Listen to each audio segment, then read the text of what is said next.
הזמן להתעורר, עזוב הכל להתגבר, להרוס את המזוודות, לשוב הביתה.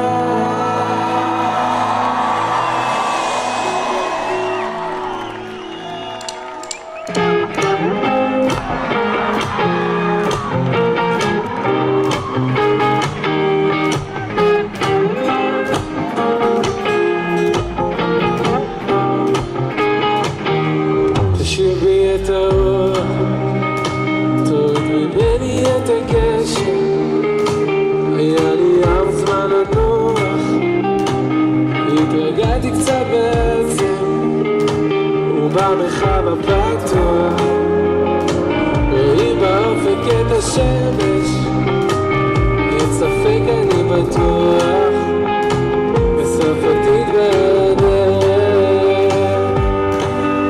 הבטח לנו שערי אמונה, שערי עלייה, כי יהיה לנו מלך אל האתה. סיבת הסיבה, עילת העילה, רק תהילה, רק לך נעיר להודות על כל הימים וכל הלילות.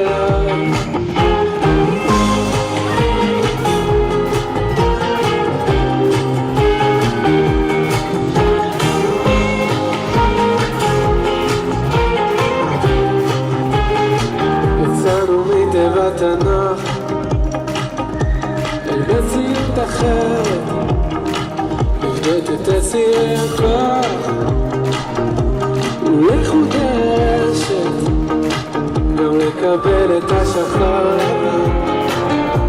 מכל צילי הקשר. ישנה אבות פרק ג', חביב אדם שנברא בצלם.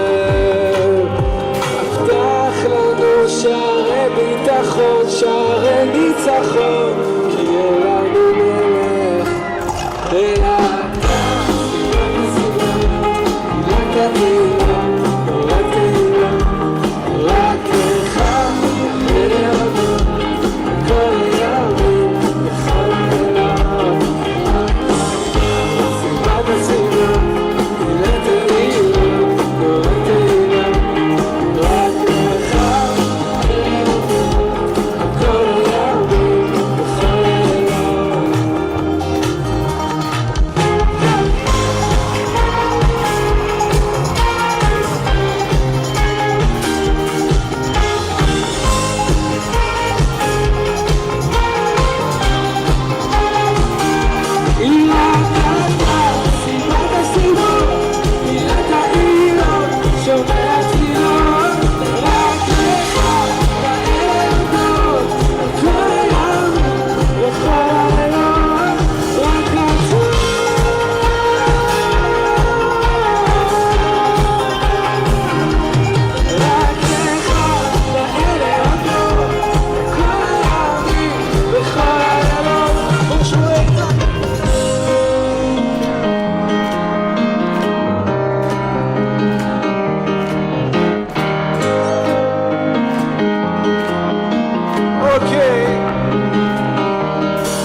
עכשיו אתם חוזרים אחריי חזק. עם הנצח, עם הנצח, לא מפחד, לא מפחד, כי עם הנצח, גיבור נצח, עם הנצח, זה עם הנצח.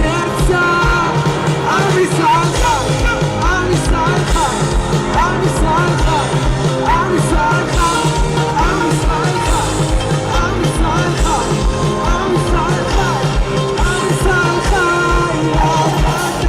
סיבת הסיבות, לוחם מלחמות.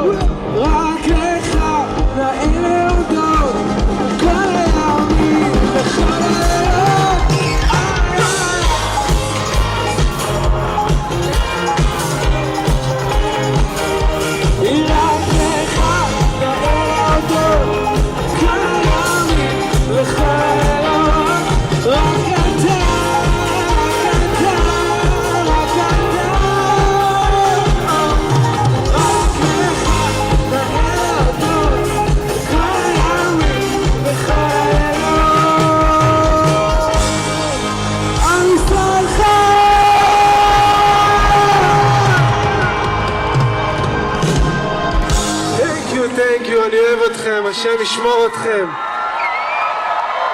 תודה על מה שאתם עושים, זה מחזק את כל העם בכל העולם. תודה רבה.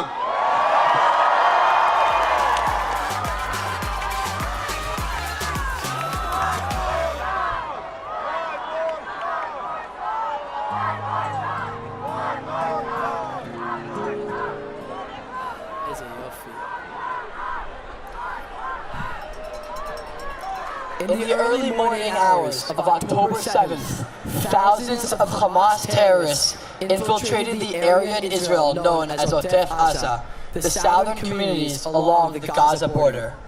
This beautiful area is filled with kibbutzim and moshavim, and home to many that see living in this area as part of a larger peace and coexistence movement.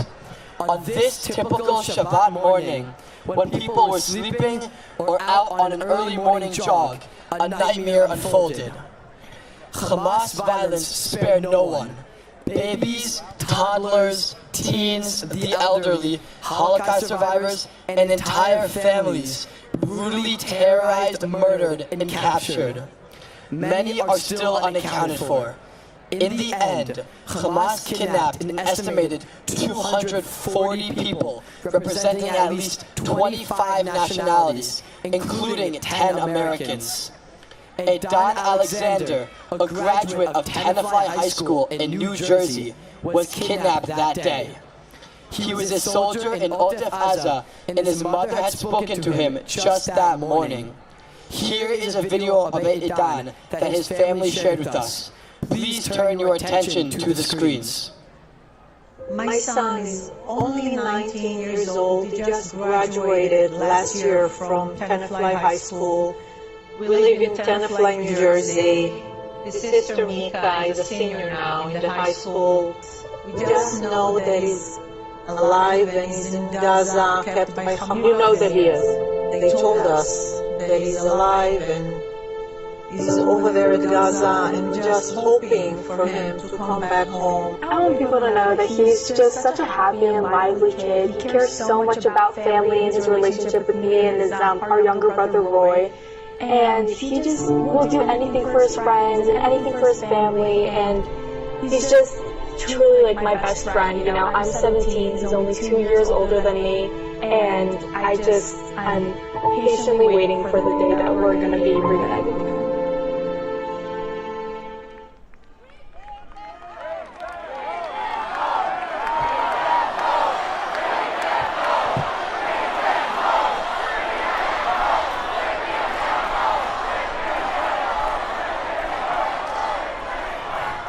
With us today is Mika Alexander, Eidan's youngest sister. Mika is 17 and goes to high school in New Jersey. When her brother Eidan was kidnapped, she was here in the U.S. Since that day, Mika and her family have been doing everything they can to bring Eidan home. Mika's here to share with us what she and her family are going through and share a message with all of you. Mika, thank you for coming today. What can you tell us about Eidan? How was it growing up as his younger sister? Growing up as Eidan's younger sister, we've always seen how brave he was and how much he cherishes being with family. And when we were younger, we maybe weren't the closest, but as we got older, I started realizing how brave and extraordinary he was. And he always achieved what he wanted, and I will always look up to him till this day.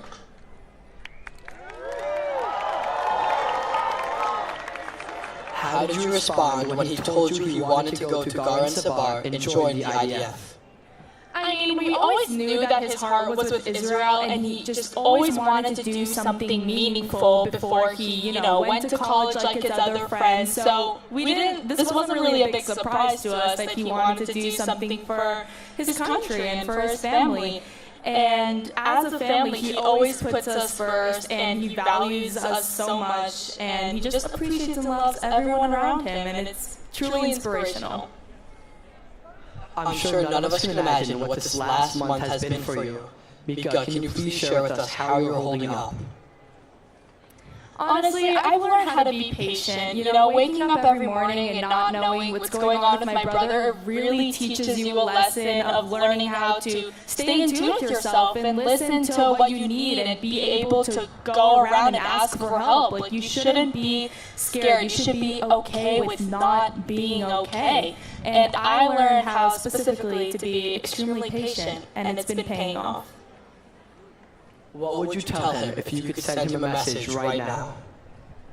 I mean, of course, as you may know, I will tell him that we love him and we love you and we just really need you to come back. And I know this reunion is going to be insane. Like, talking about this whole experience is just going to be so, it's going to give me closure, me and the whole family. And yeah. As we look out and see so many people gathered here today, what would you like to say to everyone? I would just say thank you so much for coming here and supporting this campaign. And we just need to bring Idan and all of the other hostages home now. Break that hole! Break that hole! Break that hole! Break that hole! Break that hole!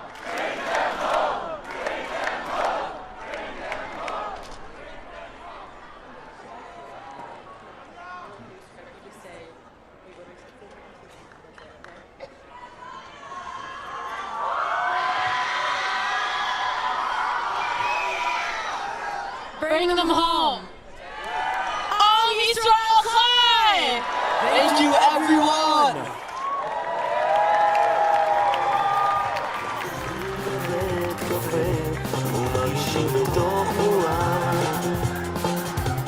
מה לא עשינו, איפה טעינו, מה נשתנה? יושבים בבית קפה, אני מזמין עוגת גבינה. מה לא עשינו, איפה טעינו, הלכה המדינה. ואת בתוך הג'יפ שלך, את שומעת סטריאו, ומונו בחוץ, בשחור ולבן. ואת בתוך הג'יפ שלך, את לא פותחת רדיו. את רואה שחבל לך על הזמן. יושבים בבית קפה ומדברים על המצב. מה לא עשינו, איפה טעינו ולמה עכשיו? יושבים בבית קפה ומרגישים כמו בחו"ל. מה לא עשינו, איפה טעינו, תכף מבול. ואת בתוך הג'יפ שלך, את שומעת סטריאו. ומונו בחוץ, בשחור ולבן. I'm speaking to you from the single.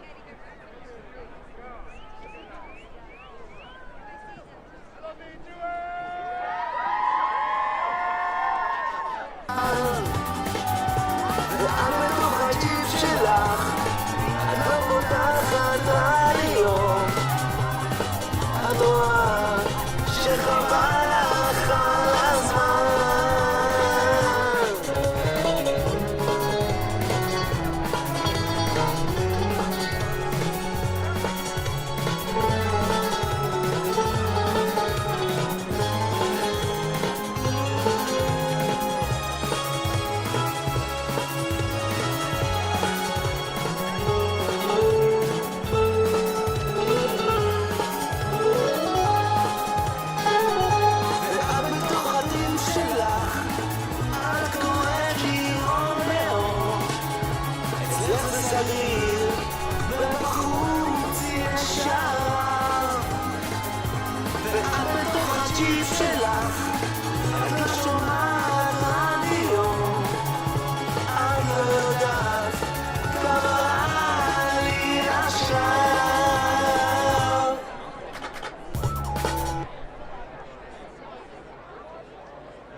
עכשיו אז תראו אותה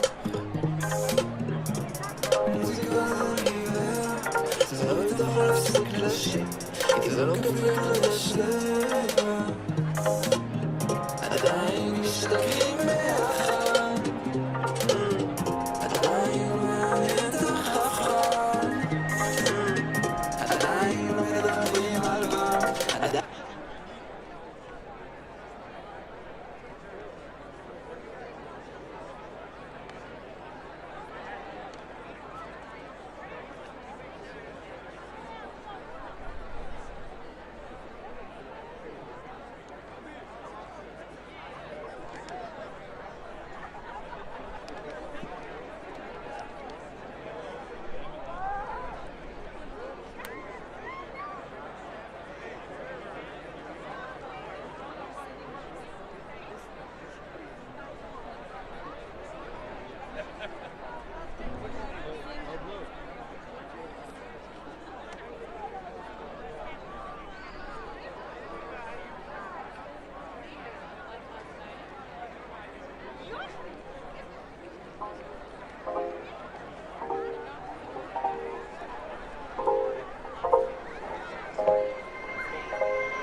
Hello, everyone. My name is Tova Feldshuh. My Hebrew name is Tova Feldshuh. And my Starbucks name is Tova Feldshuh. What a thrill it is for me to be here. I've played big houses, but ain't never played anything like this.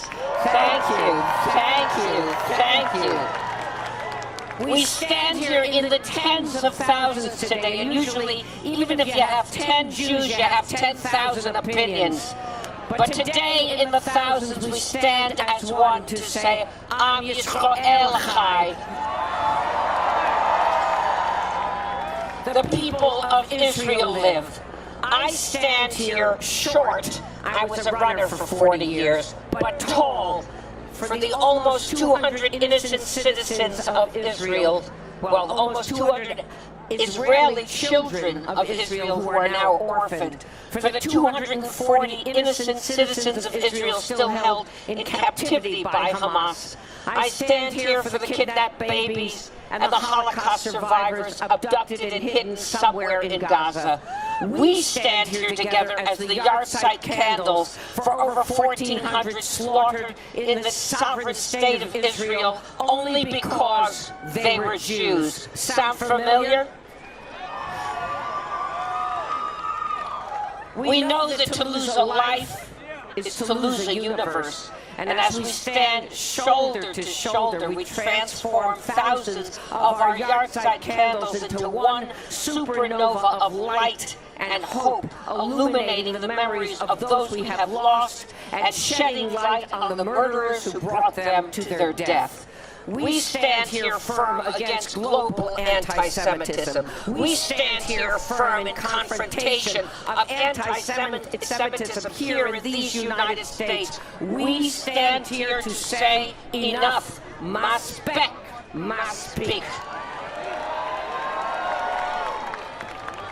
Our hearts also go out to the Palestinian people who have been used by and suffered at the hands of Hamas to further Hamas's savage agenda.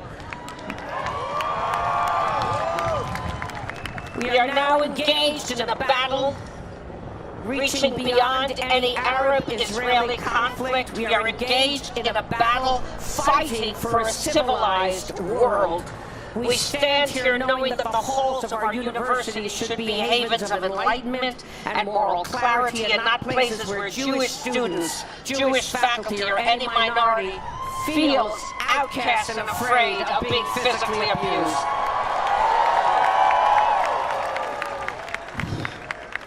We know college and university presidents, and the righteous one is here today from Dillard, but we know that the college and university presidents, if you remain weak, if you remain silent, you are complicit.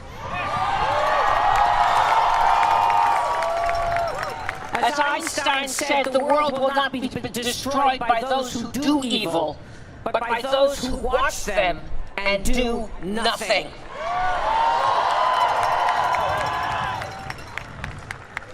However, since October 7th, amidst the darkness, we've seen glimmers of light.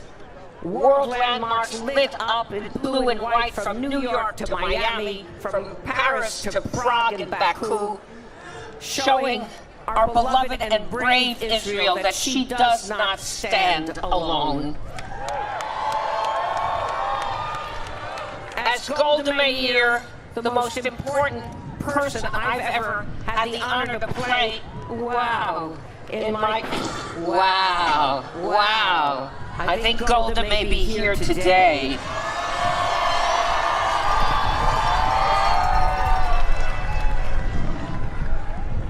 As Prime Minister Golda Meir said, some people love you, and some people love you and show up.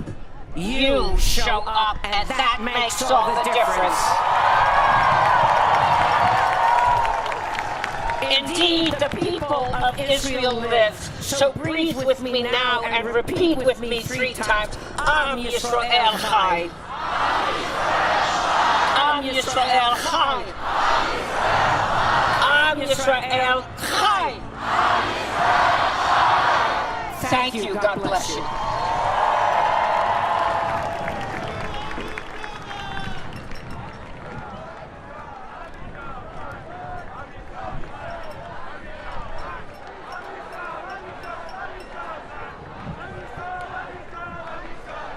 Please welcome Van Jones. You look beautiful. You look beautiful. Why am I here? Why am I here?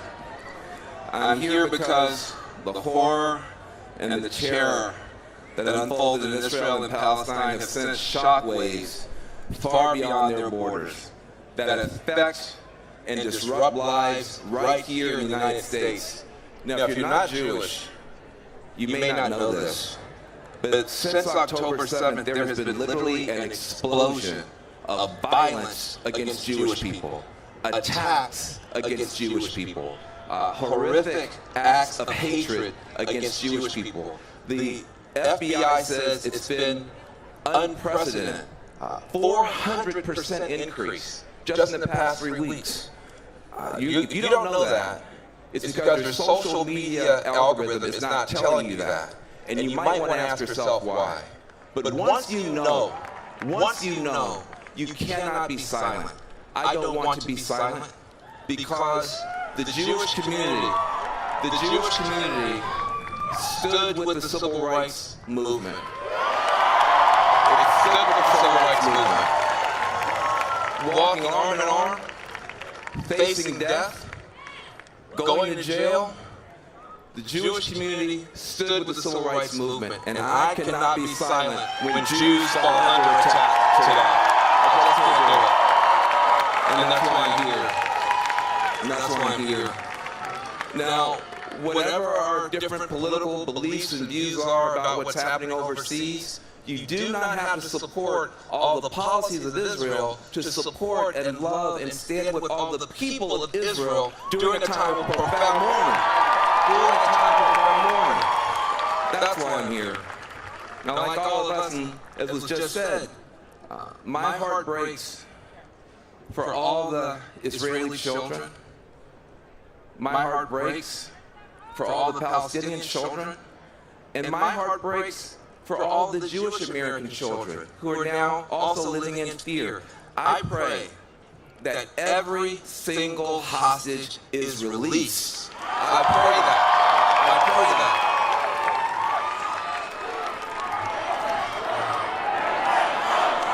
Bring them home. Bring them home. Bring them home. And I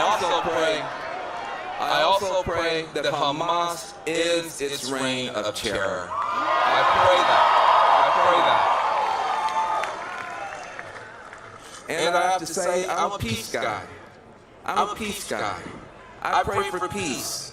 No more rockets from Gaza, and no more bombs falling down on the people of Gaza. God protect the children. God protect the children. Let's end all the horror and all the heartbreak in the Holy Land. Let's end all of it. Let's end all of it. But I'll be honest in closing. When I think about what's happening over there, I don't feel powerful to do something about what's happening over there. What I do feel powerful is to maybe do something about what's happening here. Let's take a stand here against anti-Jewish bigotry. Let's take a stand against Muslims. Let's take a stand here against hatred. Let's take a stand here against hatred of all kinds. I don't want any Jewish mother to be afraid here to drop her baby off at the JCC. I don't want that. I don't want that.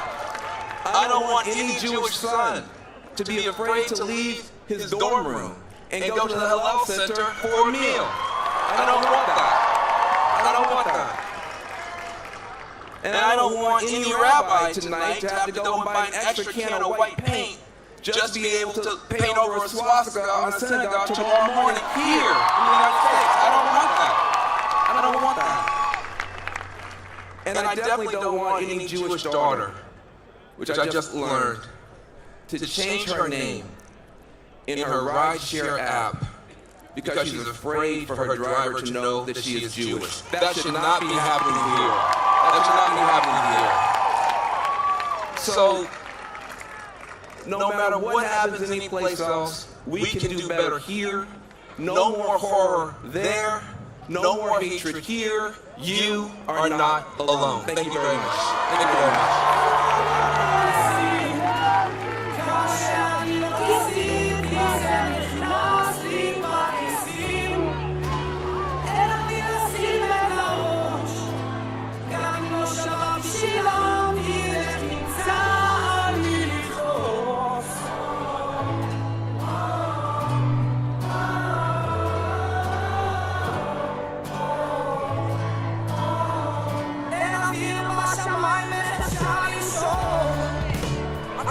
רגוע במקום, אבל עוד לא הסתכלתי לחלום.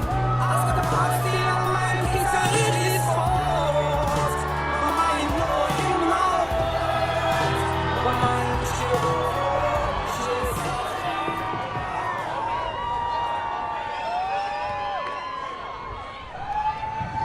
Oh, say, can you see by the dawn's early light what so proudly we hailed at the twilight's last gleaming, whose broad stripes and bright stars through the perilous fight o'er the ramparts we watched were so gallantly streaming, and the rocket's red glare, the bombs bursting in air, gave proof through the night that our flag was still there. Oh, say does that star-spangled banner yet wave o'er the land of the free and the home of the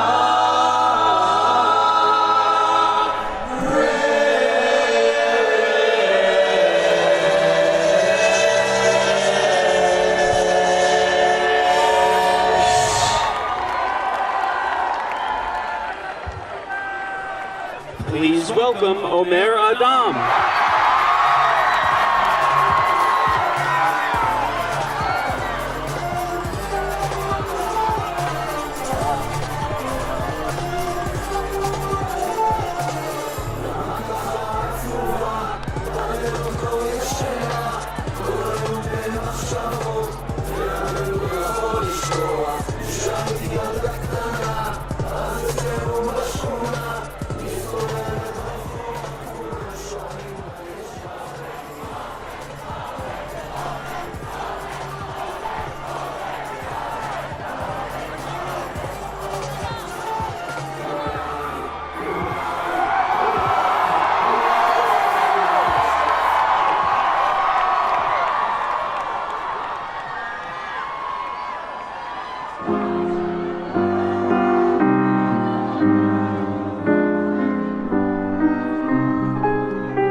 תקווה בשנות 2000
Anatoly Sharansky has fought heroically, alone, under tremendous pressure, as a proud Jew, as a freedom-lover person, as a man with a mission.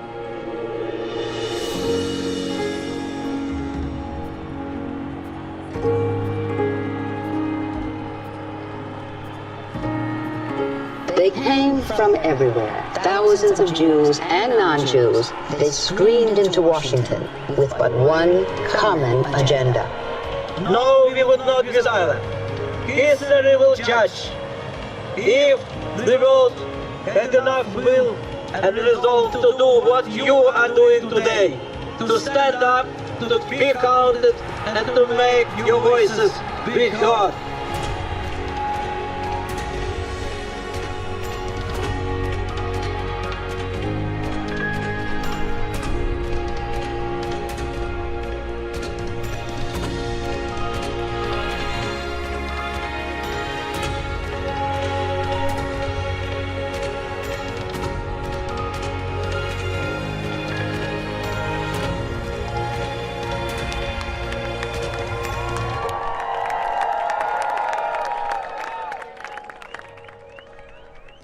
Please welcome Natan Sharansky.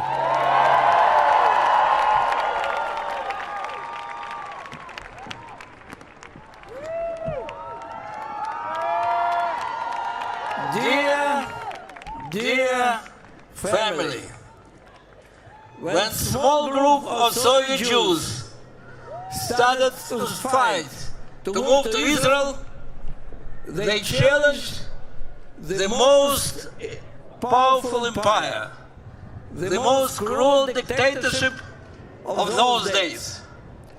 And that's why many people thought that their struggle, our struggle, is doomed. How can few men and women bring down the empire on their own? But the fact is that we never thought that we are alone. We knew the Jewish people and the state of Israel is with us.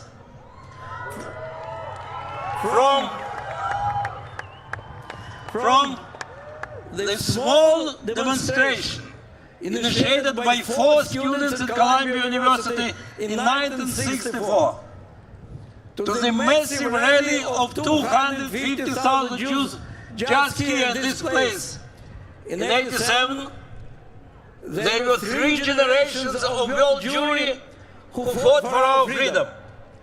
Many of your grandfathers fought for our freedom. Many of your parents fought for our freedom. Many of you fought for our freedom. And that's what made all the change. So, when in the long years in prison, I was told again and again that I'm alone, that I'm abandoned, that we failed. It was enough for me simply to remember all those faces of Jews from America, from Britain, from Canada, who were coming to us, to Moscow, to support us, to understand that KGB is lying. Because you were bringing so much love and so much strength to us. The picture of one Jewish fighting family was always in my head. And that is why it was so clear that whatever will be my personal fate, the outcome of our struggle can be only our victory.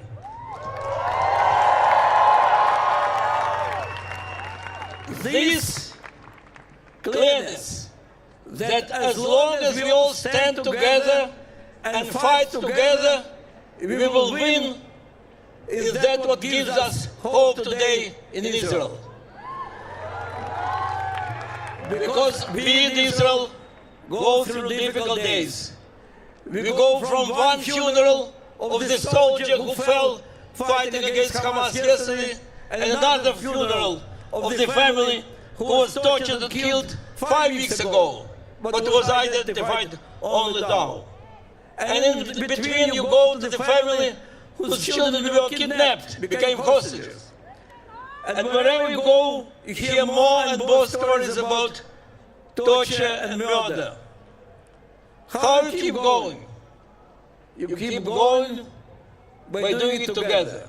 When our brave soldiers, real brave soldiers, are fighting, knowing very well that they fight for the future of Israel Jewish people. When all our country, in solidarity, in mobilization, in devotion, is embracing them, we know we again are one fighting family. Family which is so strong, which has so much love.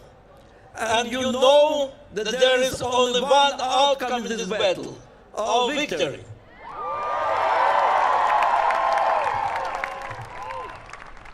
But then we find out that there is another front in this war.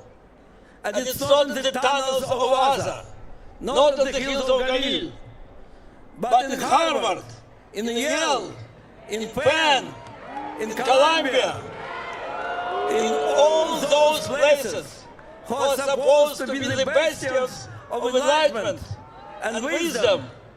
And from these places we hear today the gleeful cheers of those who watch this most barbaric, awful pogrom in modern history and say, that is the liberation movement. They speak about democracy and they are ready to give away on the most and the only democratic country in the Middle East. They speak about justice and they are ready to welcome the killers of babies. They speak about feminism and they are ready to welcome rapists of our girls. And, dear friends, we together will fight against those who try to give legitimacy to Hamas. We will fight for Israel. We will fight for every Jew. We will fight against anti-Semitism. We will fight for the values and against corruption of those values which are in the center of our Jewish identity and American identity. And now look at those tens of thousands of students who came from Harvard and Yale and New York University and Penn and other places. You are not frightened, you are not silenced. Together we'll win because we are one Jewish family. We defeated the Soviet Union, we will defeat our enemies today. And now I want to introduce two of these younger voices of a modern fighting family. Mikhail Biton and Ariel Mokhtar. Please.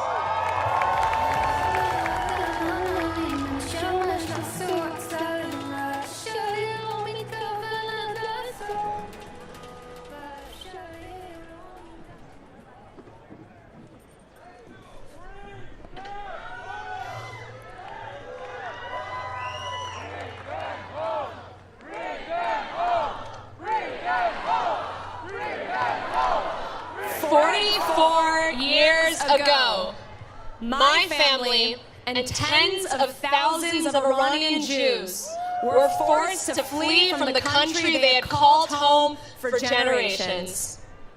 In a moment's notice, their world turned upside down. Jewish leaders were falsely accused of espionage and executed in public squares. Jewish schools were targeted and closed. And Jewish families were forced to forfeit their homes and their businesses. 44 years ago, the Islamic Republic waged its war of terror and intimidation against the Iranian Jewish community. On October 7th, they waged that war against the international Jewish community. In the wake of the revolution, my family made the choiceless choice to leave behind everything they knew in pursuit of everything they dreamt could be. That I am standing here before you all today is beyond my parents' wildest dreams. It is also a manifestation of their greatest nightmare. That we still live in a world where Jews can be butchered in broad daylight as the world watches in silence. But my story is not unique.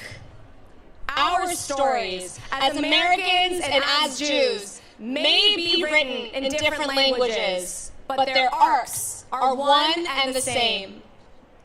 Our ancestors risked everything to reestablish themselves in America, a country they dreamed would be free of Jew hatred. Unfortunately, that dream has not yet been realized. However, one thing has changed. We no longer have to make the choiceless choice that our parents and grandparents did.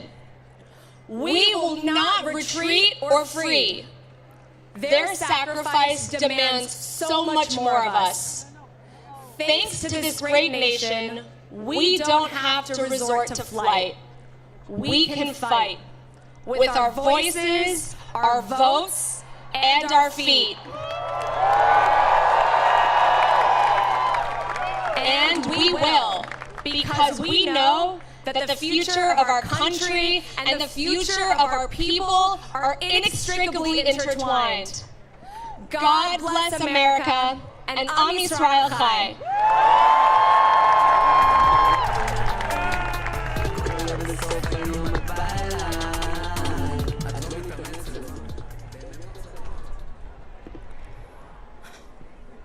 My name is Michal Biton.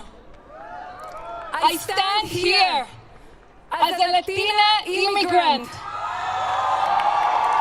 and proud American to represent all those who know oppression. I represent my Argentinian community, still haunted by the Amia bomb that tore us apart, that killed my best friend's father. Its terrorists never brought to justice. I represent my parents-in-law, Egyptian Jews, who fled Nasser's persecution in Egypt as stateless refugees and built new lives here. I represent my Brooklyn neighbors, Syrian Jews who were held as virtual prisoners in Aleppo and in Damascus, stuck for decades behind an iron curtain of hate.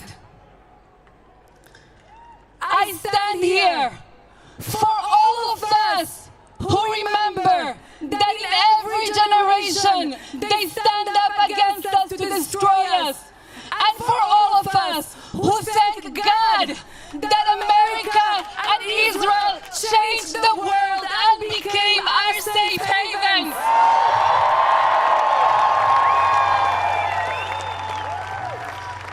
We stand here, united, proud, as Americans who are going to fight back against terror, who will fight back against anti-Semitism everywhere, in our streets and in our universities. We stand here in support of Israelis whose fathers and mothers and brothers and sisters and sons and daughters and friends were murdered or taken captive. We stand here in support of our Israeli nation who has stood up like a nation of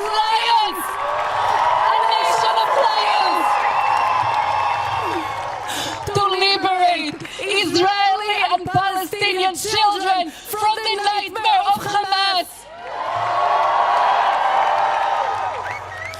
We stand here in the capital of this extraordinary country that has blessed us with freedom our ancestors could never have dreamed of. Here, in this promised land that requires each and every one of us to pursue and expand freedom with all of our might. I stand here as a Jewish woman bearing 4,000 years of history from Abraham to my 4-year-old daughter. Proud of our people who will never ever give up hope. Proud of our people who will always seek to partner with others to heal our fractured world.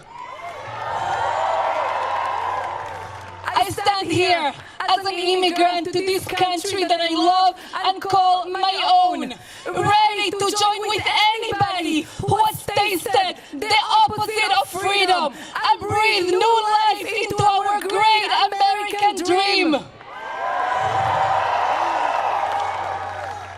This is our calling. Our time is now. Our work is urgent. So let us fight with everything we have, with our voices, with our feet, with our votes, with our prayers. Let us fight together against hatred and for life.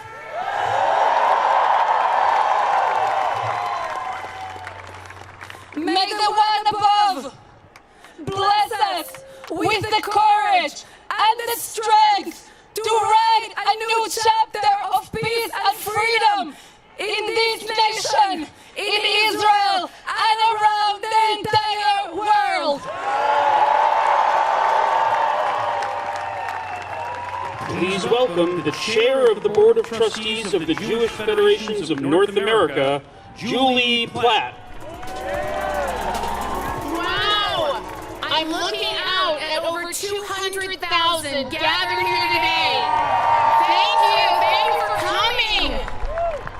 Today, our thoughts are with the victims and survivors of October 7th, with the innocent Israeli and Palestinians suffering because of Hamas's terror, and with the families with empty seats at the dinner table.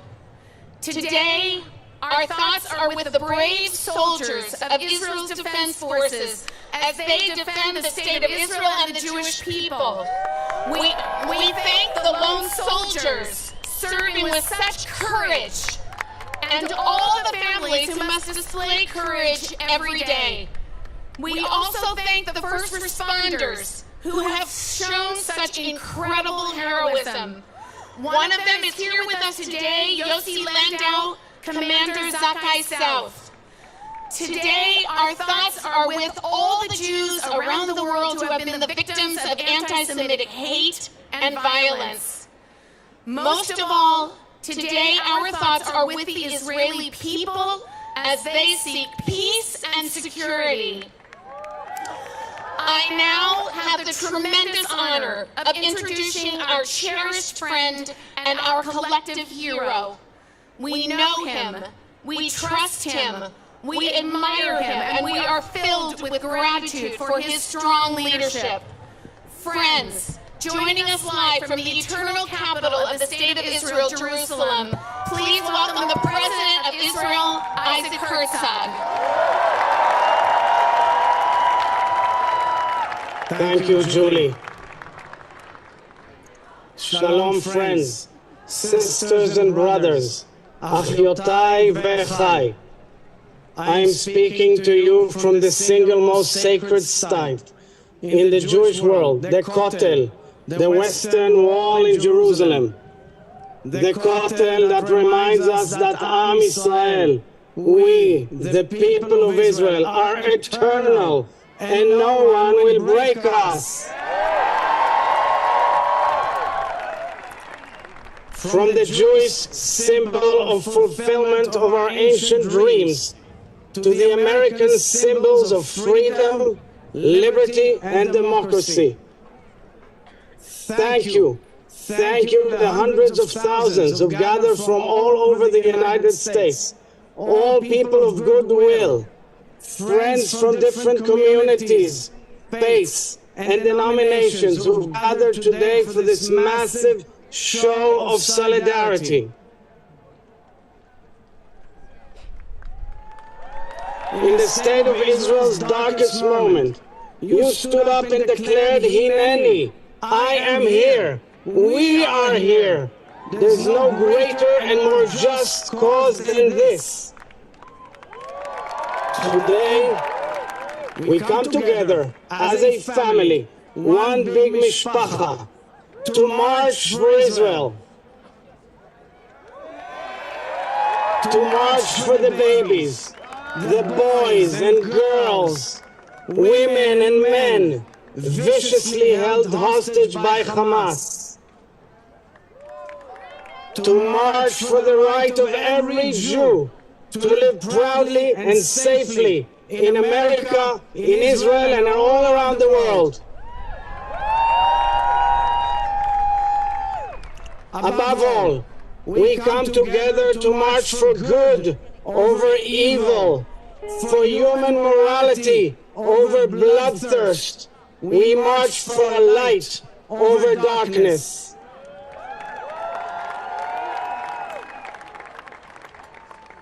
"80 years ago, Jews came out of Auschwitz and vowed never again. As the blue and white flag was hoisted over our ancient homeland, we vowed never again. 40 days ago, a terrorist army invaded the sovereign state of Israel and butchered hundreds upon hundreds of Israelis in the largest massacre since the Holocaust.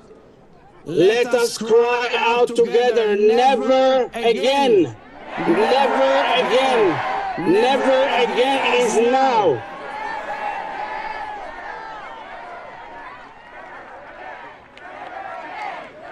The Hamas savagery and crimes against humanity bring to my mind, as President Biden has said, the worst rampages of ISIS. We, the people of Israel, are grateful to President Biden, his administration, and so many members of Congress on both sides of the aisle. The moral clarity and bold actions of our American allies demonstrate the depth of the U.S.-Israel alliance, which is stronger than ever before.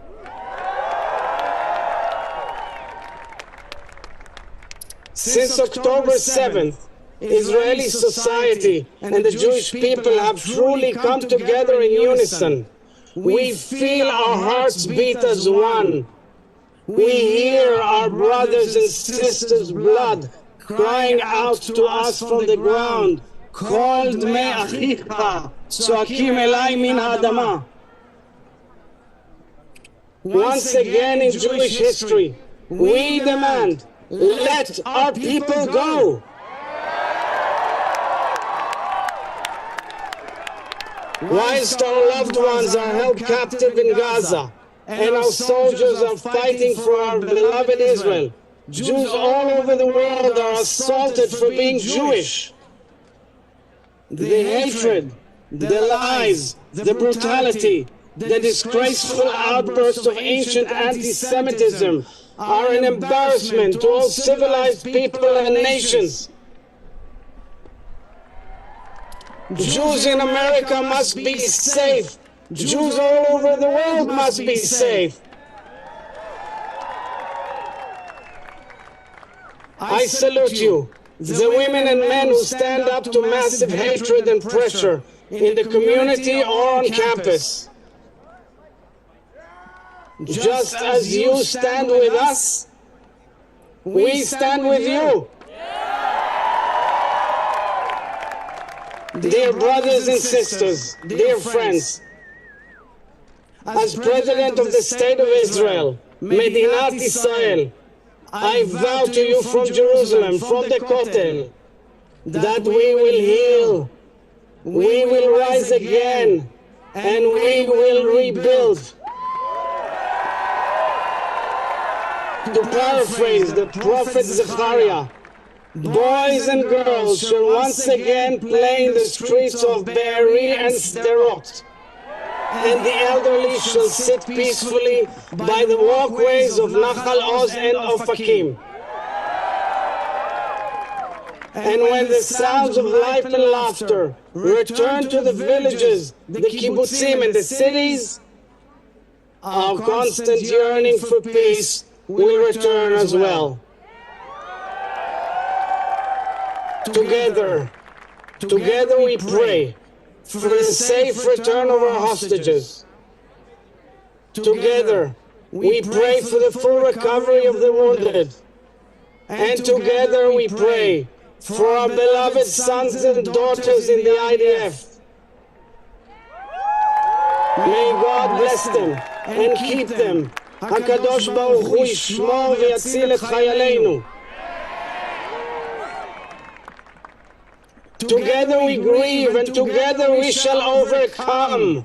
Am Yisrael Chai. God bless Israel. God bless America.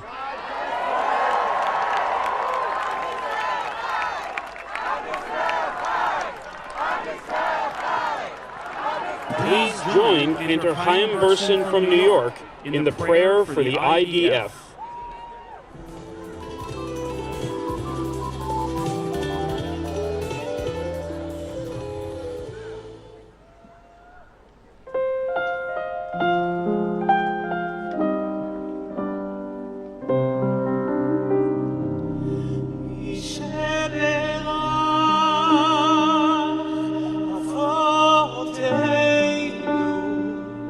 Avraham, Yitzchak, ויעקב,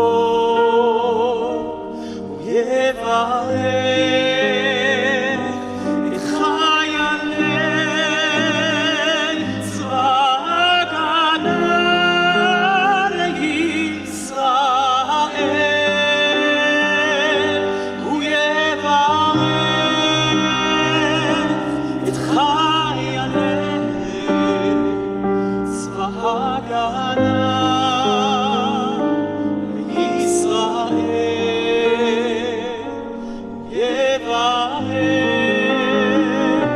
את חיילי צבא הגנה לישראל,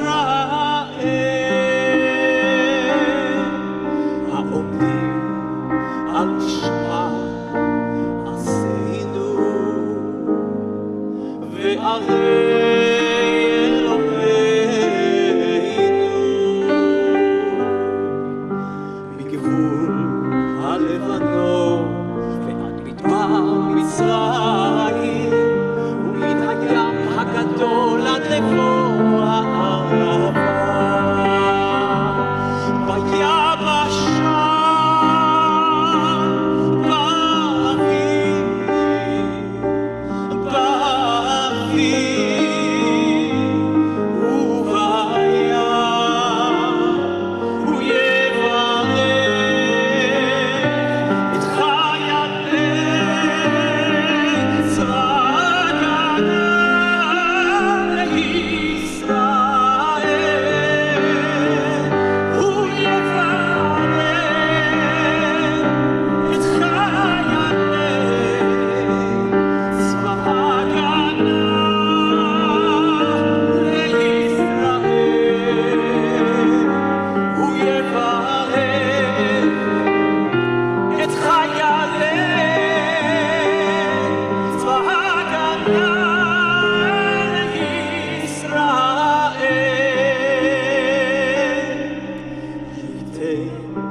את אויבינו הקמים עלינו ניגפים לפניהם. הקדוש ברוך הוא ישמור ויציל את חיילינו מכל צרה וסוכה, מכל נגע ומחלה.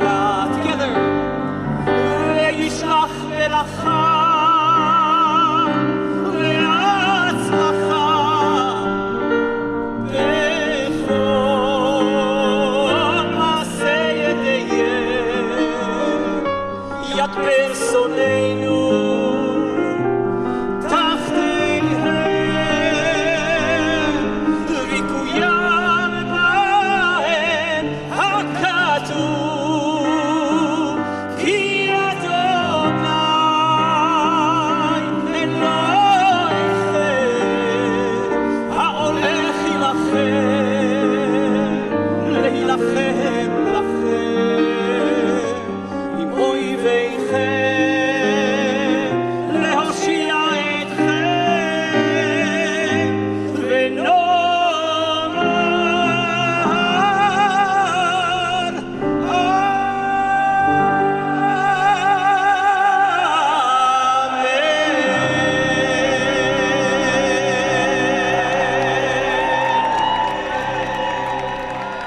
Please welcome the chair of the Conference of Presidents, Harriet Schleifer.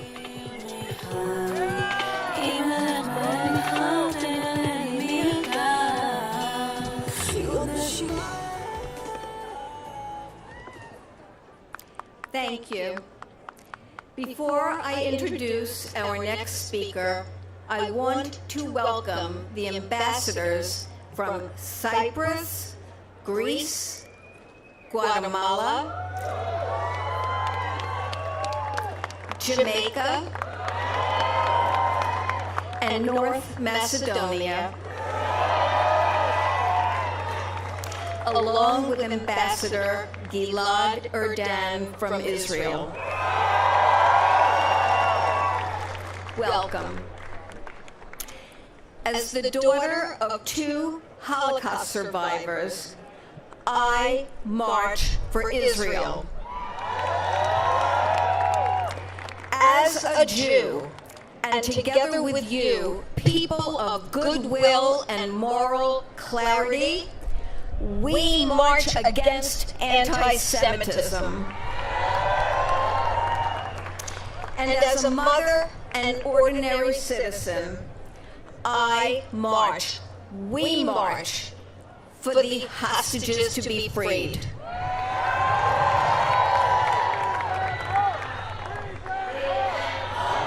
Bring them home. Bring them home. Bring them home.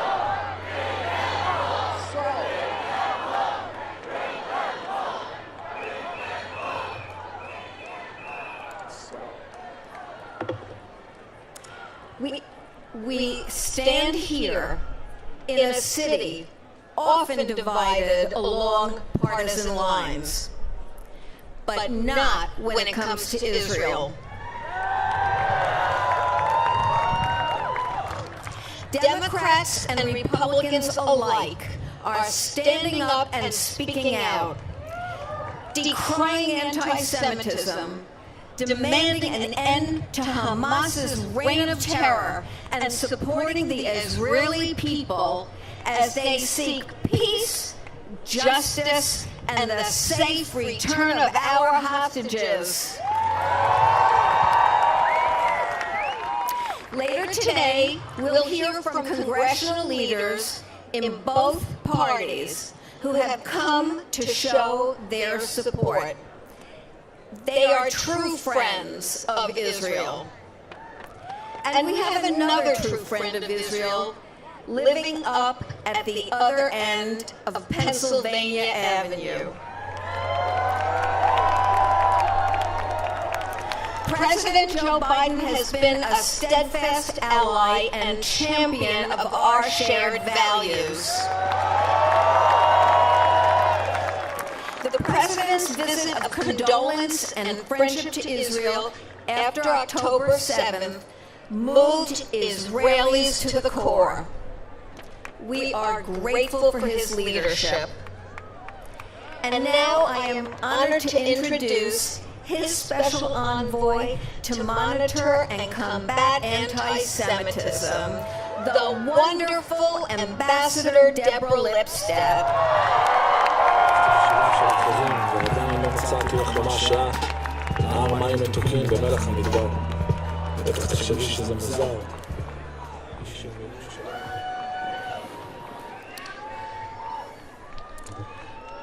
250 than 30 years ago, President George Washington reassured the Jews of Newport that our new nation would give bigotry no sanction and persecution no assistance.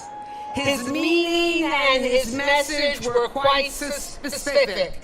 In the United States of America, the bigotry of anti-Semitism must have no place, no quarter, no haven, no home.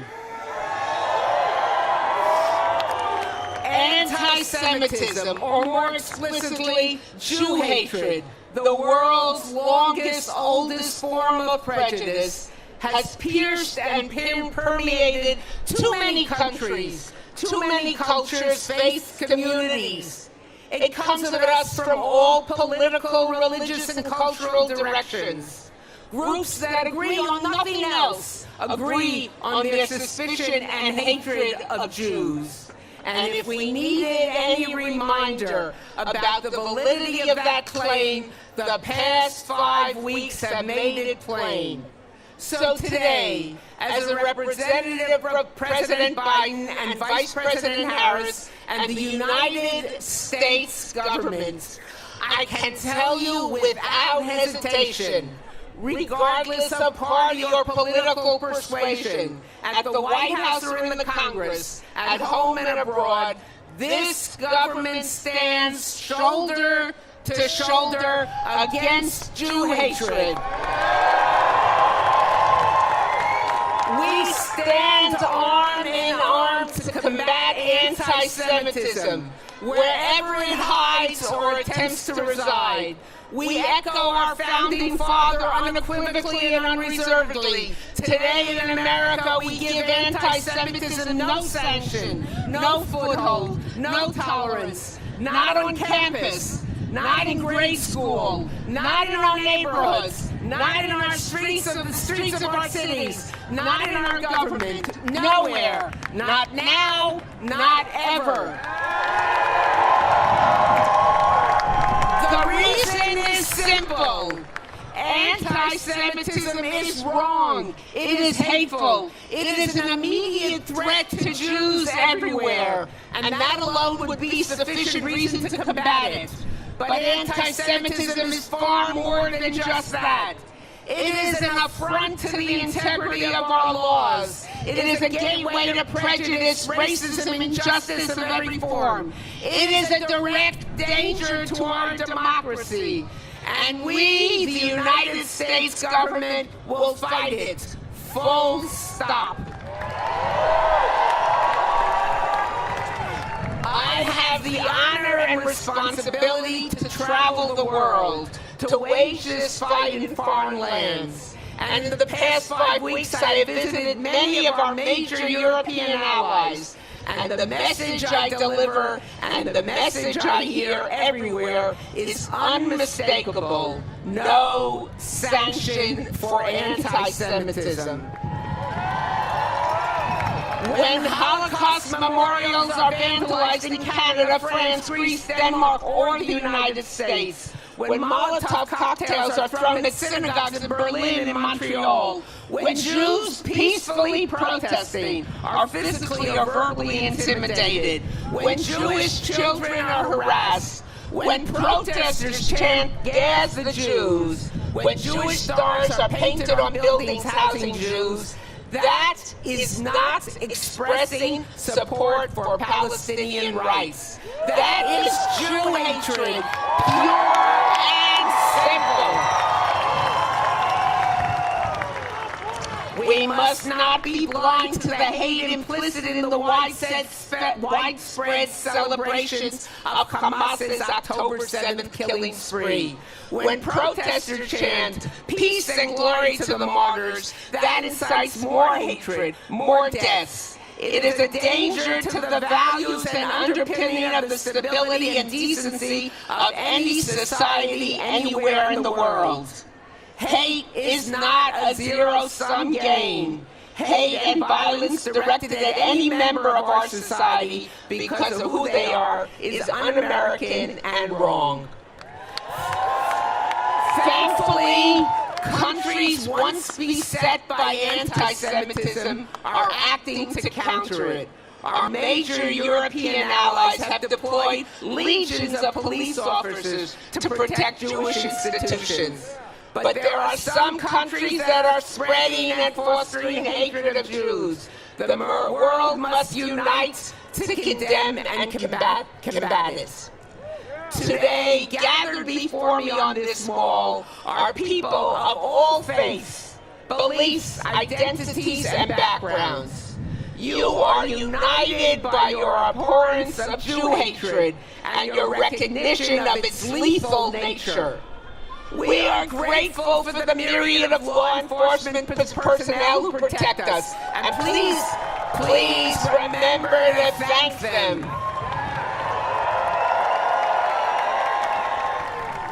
But the fact is that no group of Americans should have to live that way. They should live free, in need of no protection, unflinching and unafraid.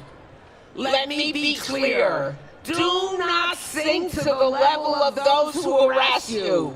Do not tear down posters. Do not intimidate those who disagree with you. Do not block their path or taunt them as they do to you.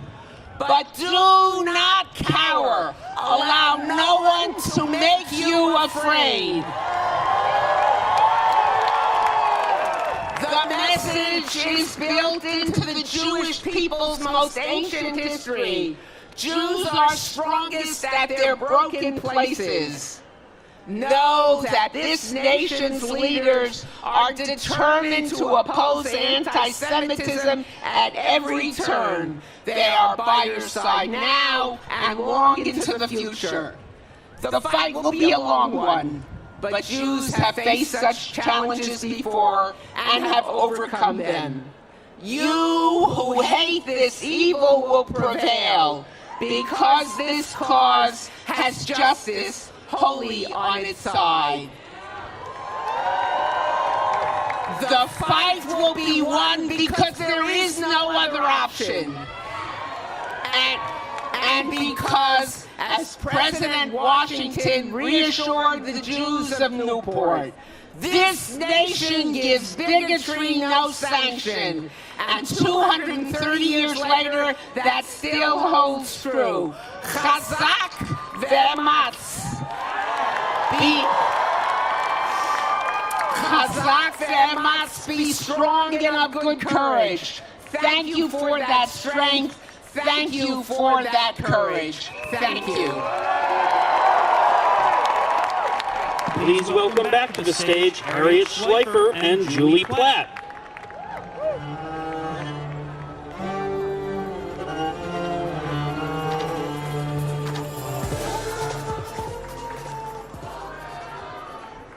We are pleased to welcome to the stage the bipartisan, bicameral leadership from the United States Senate and House of Representatives.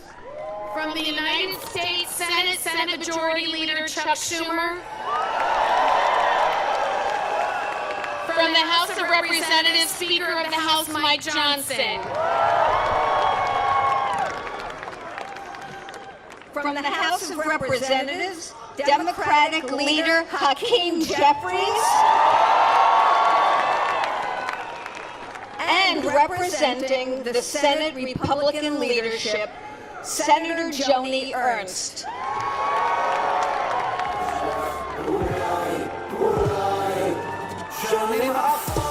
Thank you, everybody.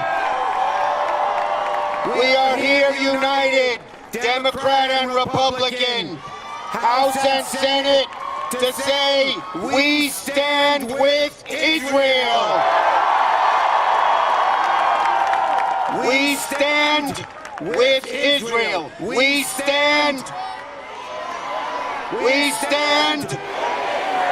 We stand. We stand. We stand. Now, my friends, there are no words for the horror that happened 1 month ago in Israel. The most Jews, killed in a single day since the Holocaust. It brings back much darker days. And let us not forget history. History shows that when the world ignored anti-Semitism in the last century, it led to the worst catastrophe in human history. 6 million Jews murdered in the Holocaust. Let us not forget history. History shows that Israel was almost destroyed in 1967 and in 1973. We cannot, we must not let that happen again. Let us not forget history. History shows that anti-Semitism has been deep in the core of Europe for centuries, and that too many European nations have never been friends of Israel.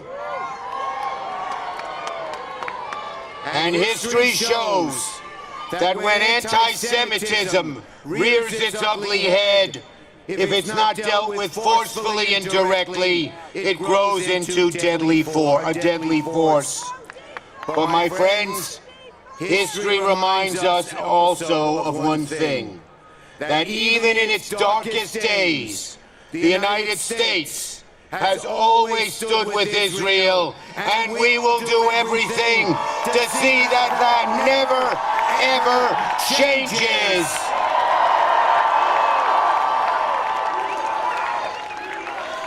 USA, USA, USA, we are with Israel.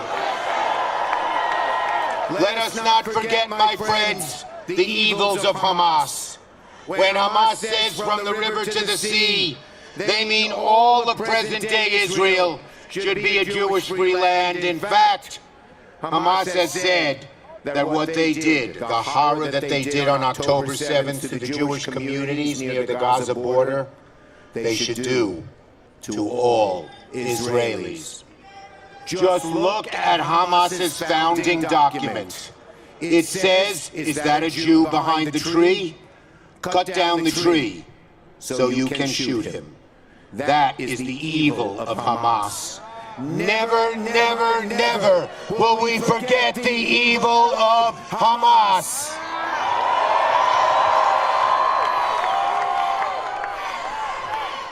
Never again, never again, never again, never again. Now, my friends, the hostages, some of whose families are here. I hear there are parents here whose little 3-year-old girl was kidnapped by the evil Hamas. When I went to Israel a few weeks ago, right after the 7th, I met with the families of those being held, with 5 senators, Democrat and Republican. I heard of parents whose little babies were taken. I heard of brothers whose sisters were killed. I heard horrible stories about the brutality of Hamas, and the 5 of us, Democratic and Republican senators, wept and cried for a whole hour. The sadness was so great, the evil so horrible.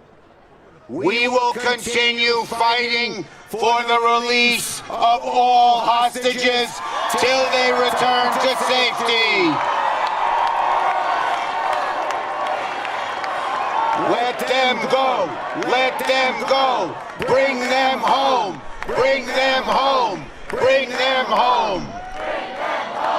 Like so many Jewish people, the horrors of October 7th reminded me of what happened to my ancestors in Western Ukraine when the Nazis invaded.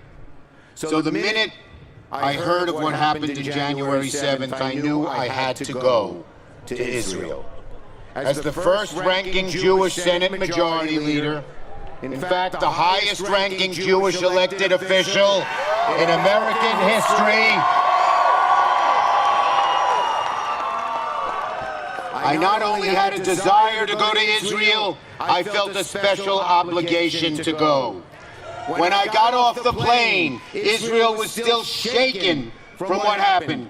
I said to the Israeli people, Israel, we in America have your back. America feels your pain. We ache with you. We stand with you. And we will not rest until you get all the assistance you need. We will not rest until you get the assistance you need. My friends, in conclusion, Hamas's goal was to scare us.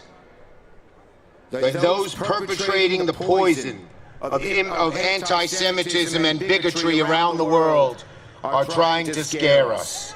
But we will not allow history to slide back to the days of the Holocaust when Jews were targeted and murdered and butchered. Instead, the Jewish people will be resilient. And today all of you are here showing we will not hide in the face of adversity.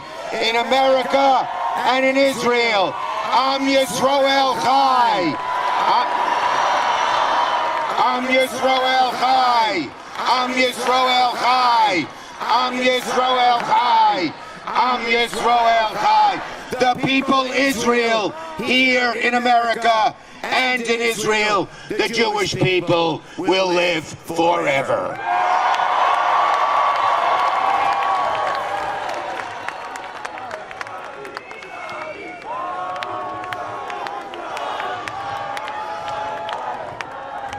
Well, it is so good to be with you all. What an extraordinary crowd. And it was organized in just a few days. It's amazing, amazing. There are few issues in Washington that could so easily bring together leaders of both parties in both chambers. But the survival of the state of Israel and her people unites us together, and it unites all Americans, all Americans. Let me be very clear. The United States stands unequivocally with our neighbor, our friend, our ally, Israel. They're neighbors in a global sense, that's right. Last week, a bipartisan group of members stood in solidarity on the steps of the House to mourn the lives in the October 7th attack and to grieve with the families of Israeli hostages that are still being held in Gaza. We heard heartbreaking and tragic accounts of their kidnappings. And of course, as you know, many of those families haven't received an update on their well-being since that day. As a parent myself, I can begin to comprehend their despair. All of us feel that way. This morning, we watched the horrific film that was produced by Hamas from their own cameras as they committed the assault. It's unspeakable. The auditorium was full of Republicans and Democrats in the House, and they wept as we watched the film together. Most couldn't sit through it. These Israeli hostages were kidnapped in their homes by barbaric Hamas terrorists for simply being Jewish and living in Israel. As Prime Minister Netanyahu says so well, this is a fight between good and evil, between light and darkness, between civilization and barbarism. The calls for a ceasefire are outrageous.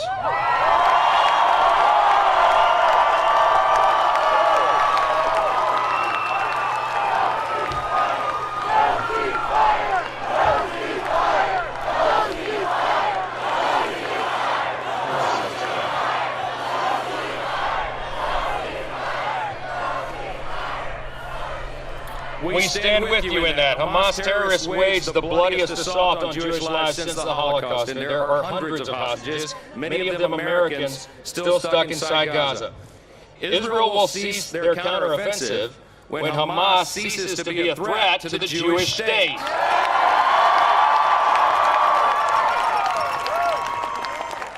But Hamas's genocidal and anti-Semitic rhetoric isn't just confined to Gaza, as you know. The war in Israel has awakened an alarming amount of anti-Semitism towards Jewish people here in the United States and across the globe. From the halls of Congress to college campuses, this rise of anti-Semitism must be stopped.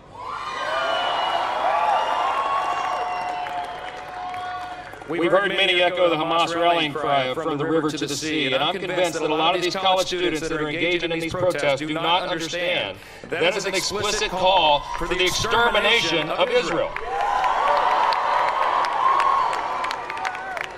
It is happening daily in our country, as you know, and it is unacceptable for Jewish Americans to feel unsafe at home. It is unacceptable for Jewish businesses to face violence, vandalism, and threats. It is unacceptable for universities to allow Hamas apologists to assault and accost Jewish students on campus.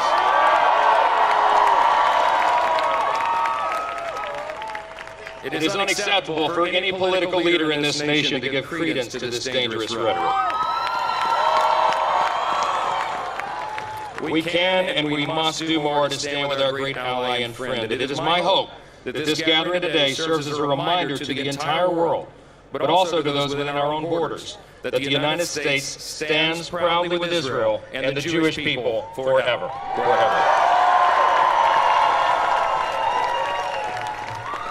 Thank you for allowing us to be a part of this. God bless you.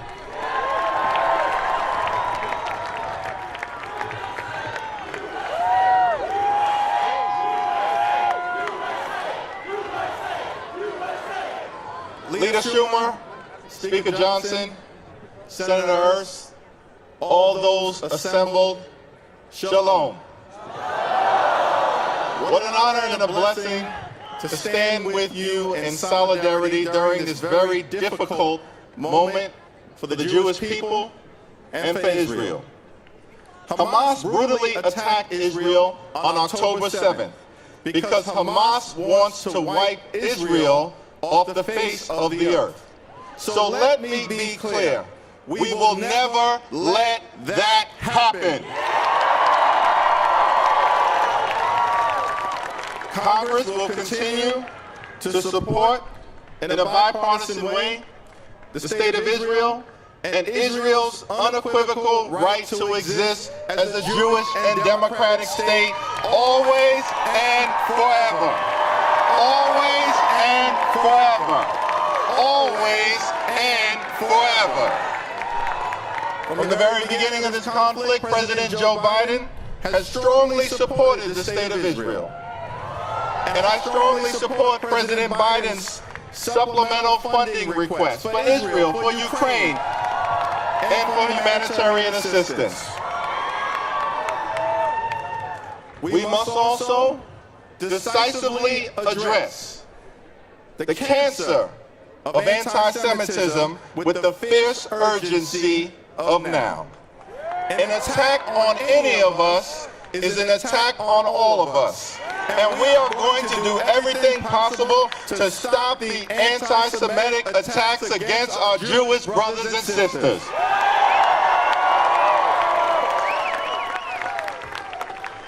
The United States and Israel have a special relationship.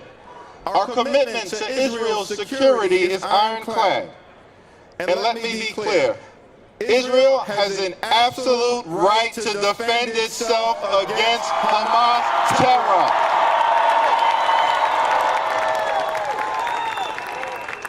There's a question on the minds of many of us. Where do we go from here?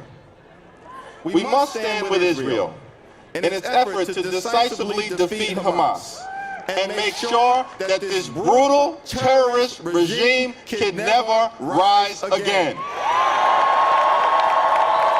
We must make sure that every single hostage is returned home safely. And then we must stand together to secure a just and lasting peace between Israel and the Palestinian people. The special relationship between the United States and Israel is, yes, rooted in our shared values and our shared strategic interests. But the moral case for Israel is anchored in the painful history of the Jewish people. For centuries, Jews have been persecuted, brutalized by anti-Semitism, and violently thrown out of country after country. The Jewish people were violently expelled from Jerusalem by the Roman Empire. The Jewish people were violently expelled from Alexandria. The Jewish people were violently expelled from France. The Jewish people were violently expelled from England. The Jewish people were violently expelled from Spain. The Jewish people were violently expelled from Switzerland.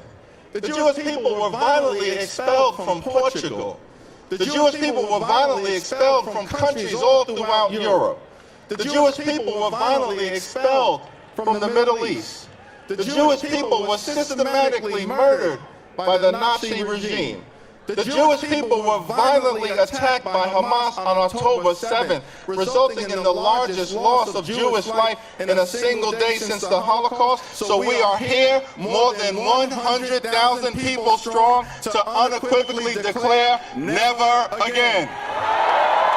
Never again. Never again.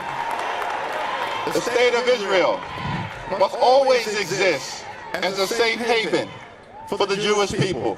And so we stand together with the Jewish community in Israel. We stand together with the Jewish community in America. We stand together with the Jewish community all throughout the world. We stand together in the effort to crush anti-Semitism. We stand together in the effort to crush anti-Jewish hate. We stand together in the effort to bring home the hostages. We stand together in the effort to make sure that America will always be a safe space for the Jewish community in every single zip code. God bless the hostages. God bless Israel. God bless the United States of America.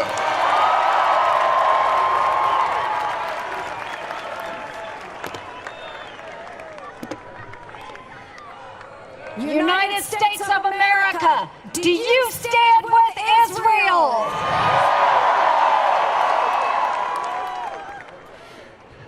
Folks, I am here today as a longtime friend and staunch supporter of our greatest partner in the Middle East, Israel. In December 2014, before I was even sworn in to the United States Senate, I visited Kibbutz Nir Oz in southern Israel by the Gaza border. One of the kibbutzim that was hit the hardest by Hamas on October 7th. Israel and her people hold a very special place in my heart. I want to thank each and every one of you for being here to show your unwavering support for our Jewish brothers and sisters. What Iran-backed Hamas perpetrated on October 7th was pure evil, and those monsters deserve nothing short of complete and total destruction.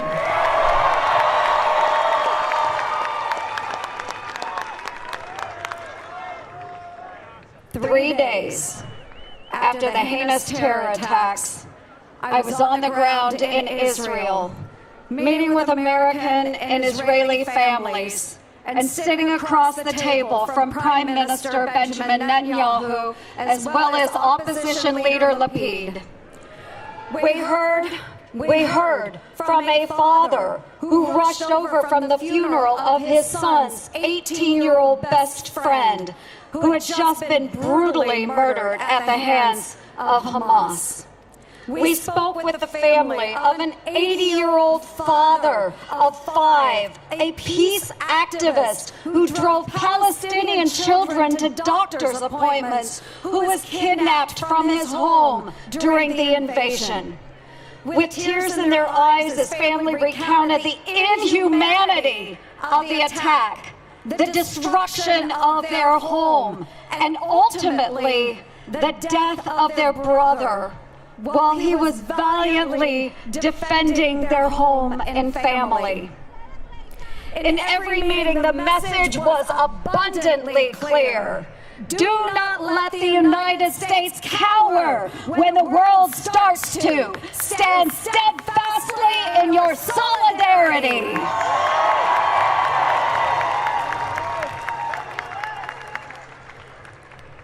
So we are here today as Republicans and as Democrats to assure you we will not shrink back and shudder in fear. We will not shudder in fear, as too many around the world already have. We will not sit quiet.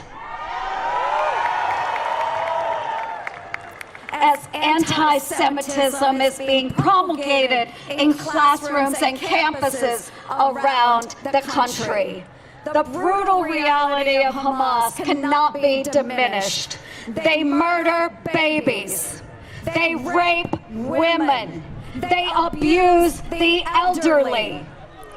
They killed 30 of our fellow Americans, hundreds of our Israeli friends, and are currently, right now, holding 200 innocent men, women, and children hostage. How anyone in America could sympathize with these terrorists is truly unfathomable.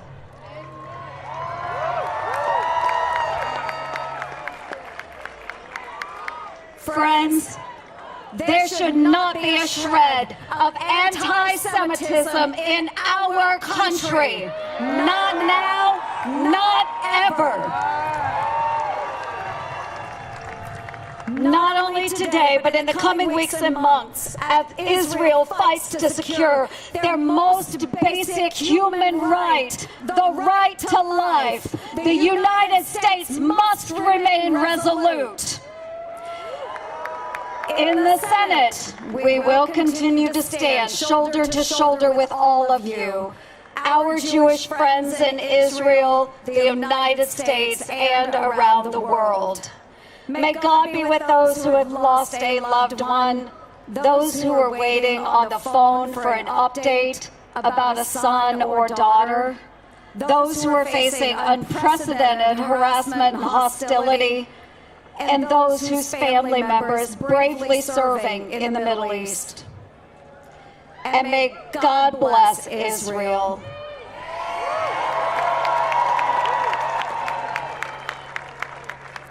God bless Israel. As she rightly defends herself against Hamas's brutal attacks, Israel, the United States will always have your back.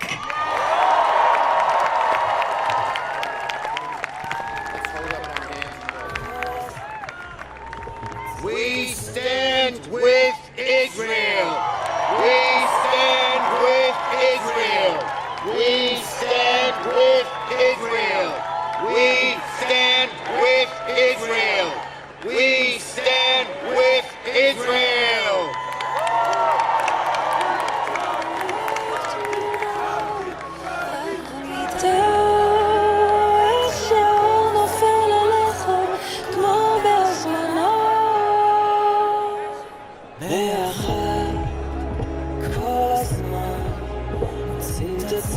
משחקים עם החיים במחבואים, פותחים דף לבן, מציירים לילדות, תשמע תפס על הקירות, איתך גם סוף העולם.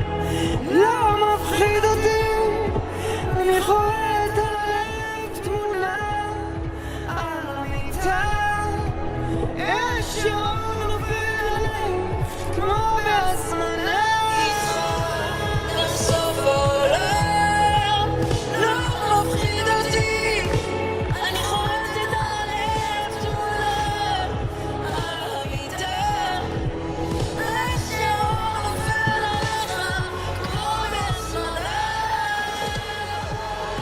Please welcome Ishai Ribo.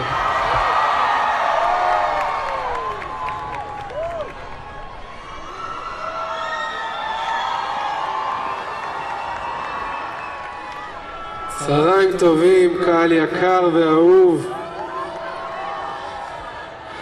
אנחנו ממש מרגישים זכות להיות כאן היום איתכם.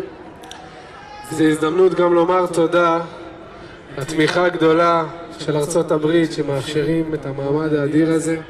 לא מובן מאליו. היום זה ראש חודש כסלו, ובראש חודש כסלו אנחנו יודעים שזה החודש שבו האור גבר על החושך. ועכשיו אני רואה מול העיניים שלי אור אין סוף. יש פה מלא אור, והוא ודאי יגבר על החושך הזה. שחווינו בשבת הקשה הזאת, אבל מאז התגלה בעם שלנו, בתוך הכאב ובתוך השבר, התגלו עוצמות אדירות של אהבה, של נתינה, של חסד, של עין טובה. כל הפילוג שהיה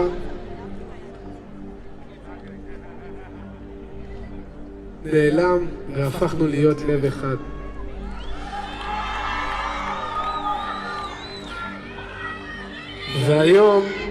והיום אנחנו כאן במעמד עם מאות אלפי יהודים ותומכי ישראל ואוהבי ישראל. מעמד היסטורי. אז אני רוצה לנצל את הבמה הזאת איתכם ולומר פרק תהילים שכתב דוד המלך, ככה בכוונה גדולה, שיהיה לי זכות עם ישראל, שיהיה לי זכות חיילי צה"ל, שיהיה לי זכות הילדים, הילדות והמשפחות שנמצאות שם בשבי, שיחזרו בריאים בגופם ובנפשם, ושיהיה לי זכות הביחד הזה, כמו שכתוב שהיה במעמד הר סיני, שזה לדעתי הכי קרוב למעמד הר סיני בכמות, שנזכה להיות כאיש אחד בלב אחד לנצח.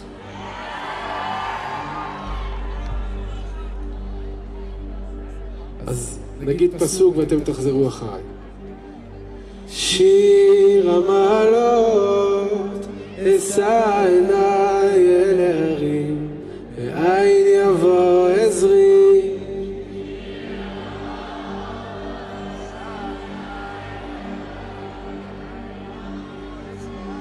עזרי מעם אדוני, עושה שמיים וארץ.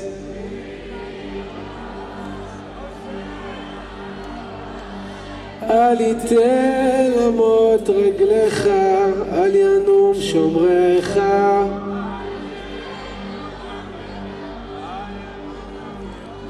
הנה לא ינום ולא ישן שומר ישראל.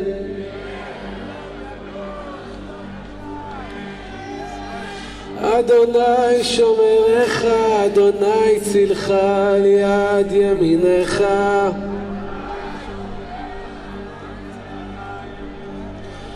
יומם השמש לא יקקה וירח בלילה.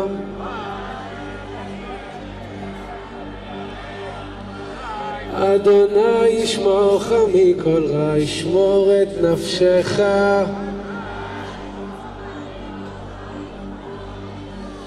אדוני ישמור צאתך ובואך מעתה ועד עולם.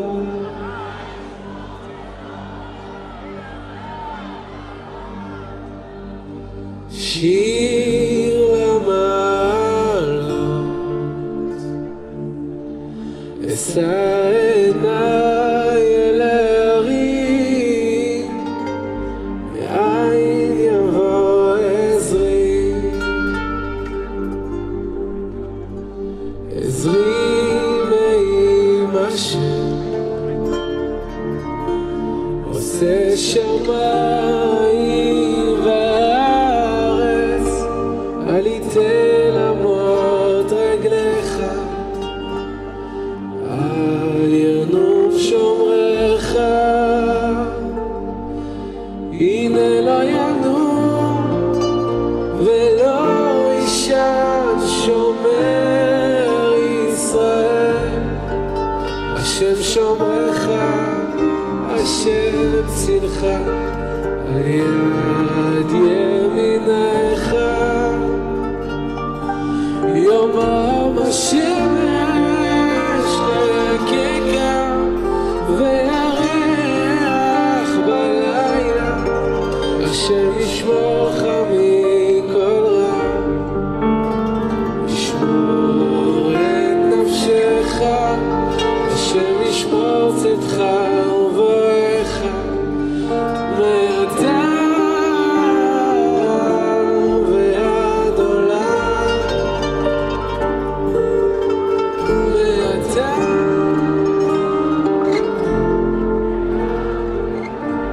עוד אחד. מעתה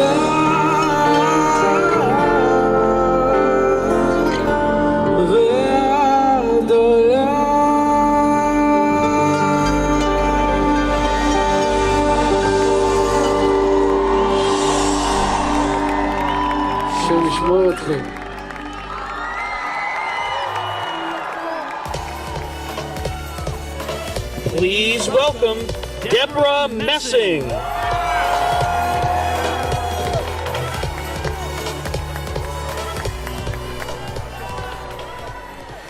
Shalom, friends.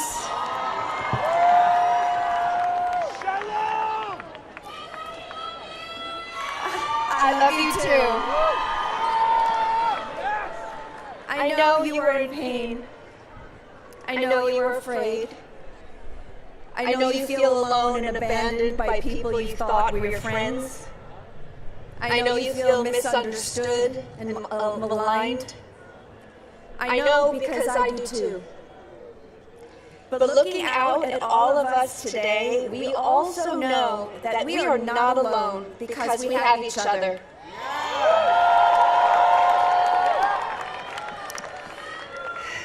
We are all being tested. A tsunami of hate has crashed down upon us, and then a deafening silence. We see clearly now. We see naked, virulent Jew hatred being disguised as a noble call for liberation, and we reject it.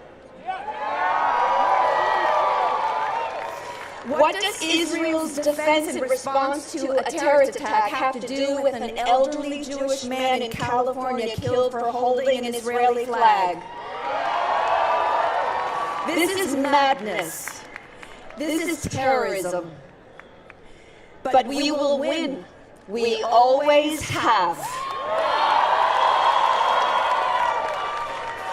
We are strong, resilient, and devoted, and we will not lose ourselves. We will worry for our global Jewish family and also hurt for the innocent Palestinians used as human shields by Hamas. We will work to eviscerate Hamas and also pray for a free and flourishing Gaza. We will remember and work for the release of the 240 hostages as well as for the safety of the 2.2 million Gazans also held hostage by Hamas.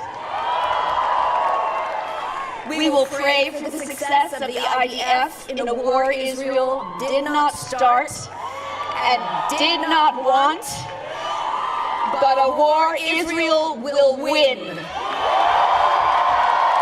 Because we must. Those who hate us deny our humanity and our right to exist. No matter. We know who we are. We know that especially in darkness, we stand united, proud, resolute, with absolute moral certitude in our light. Like our ancestors, who for 3,000 years looked hate straight in the eyes, we too will prevail. We will take care of each other. We will take care of our brothers and sisters in Israel. We will fight and we will love ferociously. Our light will shine until the darkness is defeated. Am Yisrael Chai.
grandmothers, we cannot allow the world to move on. We must not rest until these families are made whole. We have a number of them here with us today. In solidarity with them, I'd like to ask you to hold up your placards, their faces, for a moment of silence.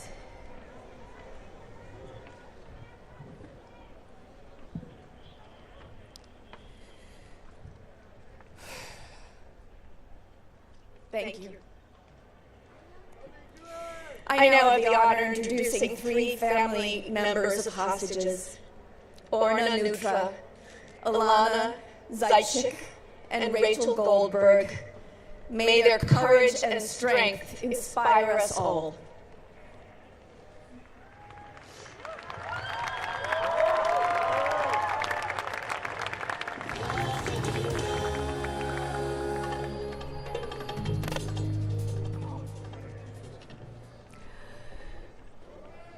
Good afternoon.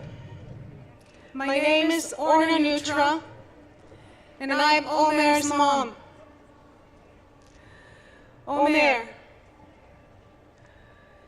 born 1 month after 9/11, celebrated his 22nd birthday only a few weeks ago, captive by Hamas.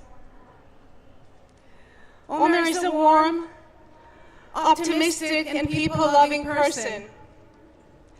Everywhere he goes, he immediately makes new friends. He is this big guy, 6'2", always with a smile on his face. In some ways, Omer grew up like any other kid on Long Island. He is truly a member of this wonderful Jewish community. He's crazy about sports, any sports, but he especially loves basketball. He was always a leader. Whether the captain of his high school, the Schechter School of Long Island, or the regional president of his youth group, USY. He is also a dual citizen of both the United States and Israel, and was raised with a love and a passion for both of his homelands. So naturally, after graduating high school, he decided to take a gap year in Israel to connect with his roots. And the closer he grew to his new Israeli friends, the more he reflected on his own identity. As a descendant of Holocaust survivors on both sides, he understood the importance of a strong Israel. So, being the person that he is, he made the decision to join his new friends and serve in the IDF and protect the country.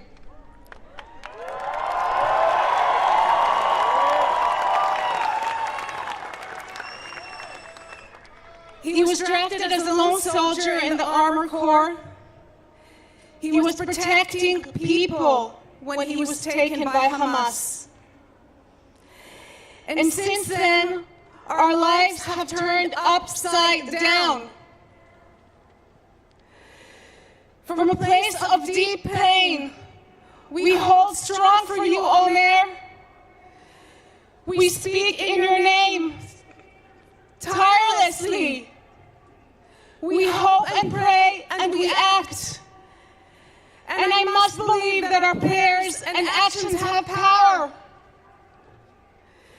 Omer, you're not just my beloved son.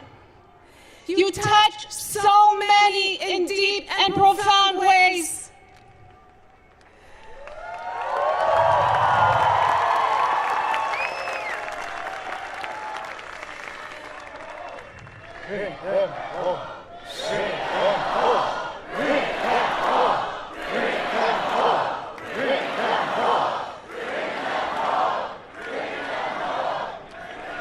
Your friends, their parents, whole communities, both here and around the world, are praying and working for your safe return.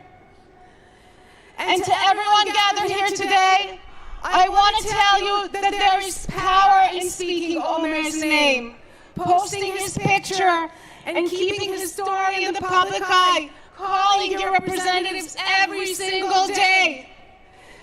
There is power in showing him the same love and compassion he has spent his young life showing everyone he meets. We all must use the power that we have to help bring Omer and all of the hostages home now. Bring them home.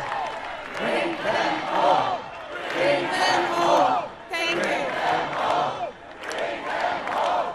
Bring them home. Bring them home. Bring them home. My name is Alana Zajcik, and I'm here to tell you about love. On October 7th, my cousin, Sharon, her husband, David, their 3-year-old twins, Emma and Yuli, my cousin, Danielle, her 5-year-old daughter, Amelia, all 6 of them were brutally kidnapped from Kibbutz Nir Oz. While the kibbutz was ravaged by Hamas, they hid in their bomb shelter for hours until it filled with smoke and they could not hide any longer, at which point Sharon sent a haunting voice note to her family group chat. We're not going to make it out of this. We love you. The pain I have experienced since they were taken has been so sharp it follows my every breath. I wake up each morning to remember this truth. My family is being held hostage by terrorists. I am here with you because I love my family, and I promised I would scream to the ends of the earth for them. This unwavering love of family is the heart of what it means to be Jewish, and it is, more importantly, the heart of what it means to be human. But for too many in the West, the suffering of hostage families like mine has become a footnote, collateral damage in service of some perceived higher universal truth. For too many, it feels like to care about one family, to love one child, is to diminish the suffering of another. But the simple human truth is that you don't have to choose. You can abhor the suffering of Palestinian families and the suffering of Israeli families like mine. You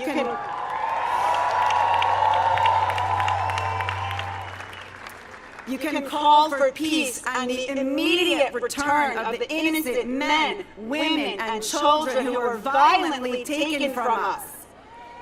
It doesn't need to be political to share in my grief or in the anguish that the Israeli people are feeling.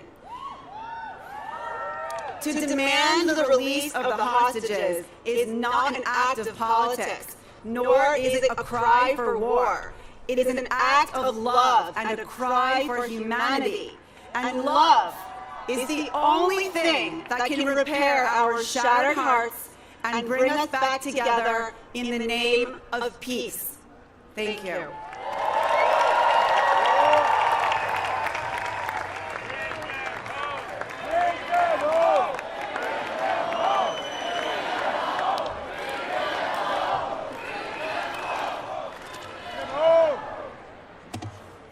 My name is Rachel, and I am the mother of Hirsch Goldberg Poland, a wounded civilian American Israeli kidnapped from the music festival on October 7th. Right now, how we are living is hard to describe to you. We hostage families have lived the last 39 days in slow motion torment. For 38 nights, none of us have slept the real sleep of the before. We all have third-degree burns on our souls. Our hearts are bruised and seeping with misery. But the real soul's suffering are those of the hostages. And they want to ask everyone in the world, all the screamers, the indifferent, the experts, the academics, the knowledgeable, the passives, the perfectly outraged, the righteous, the indignant, the haters, the leaders, the lovers, the every single one of us. Why? Why is the world accepting that 240 human beings from almost 30 countries have been stolen and buried alive? These children of God range in age from 9 months to 87 years. They are Christians, Muslims, Jews, Buddhists, and Hindu. Why are they being left underground in the dirt? Abigail Moore Edan is 3 years old. She watched her parents get murdered in front of her and was then kidnapped. And she would like me to ask the world, why are you letting her stay in the dark, in her trauma, buried in the earth's crust? And Joshua Molel, who is a Tanzanian African graduate student studying agribusiness, would like for me to ask you why somehow his life actually doesn't matter. The world must prepare what we will say to them. There was a Christian German who hid Jews during the Holocaust, and he was asked why he did such a heroic and dangerous act. His answer was simple. At least I will know when I die and stand before God, He will not ask me what He asked Cain in the Bible. Where were you when your brother's blood cried out from the ground? What the world needs to start thinking about today is, what will your excuse be? Bring them home now. Bring them home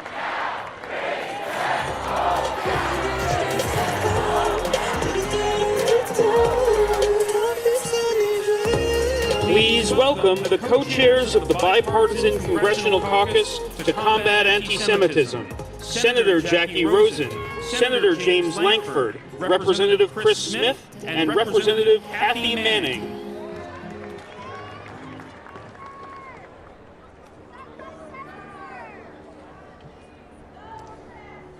Please join us now as we recite a prayer for the hostages. God of mercy and compassion, we pray, we plead that you bless, protect, and guard those of your people, Israel, and of your people from all faiths and all nations, mothers, fathers, sons and daughters, soldiers, civilians, adults, youth, and babies, the captured and the missing, who have been cruelly and heartlessly torn from their homes and carried off.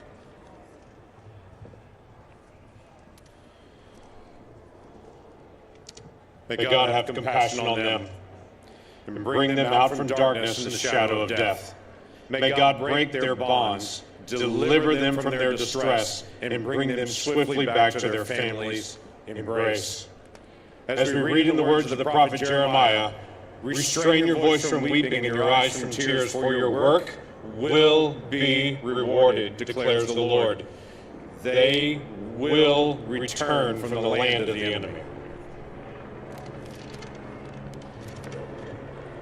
And so we pray before you, O God of redemption, fulfill speedily the words of Genesis. Quote, "Here I am with you, I will watch over you wherever you go, and will bring you back to this land Indeed, I will not leave you until I have done what I have said to you.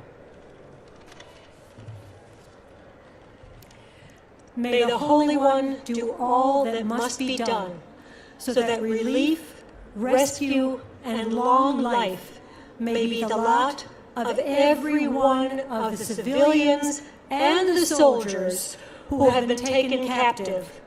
We pray in the words of the 130th Psalm, Shir HaMa'alot Mima'akim Karaticha Adonai. Out of the depths have we called you, O Lord. O Lord, hear our voices.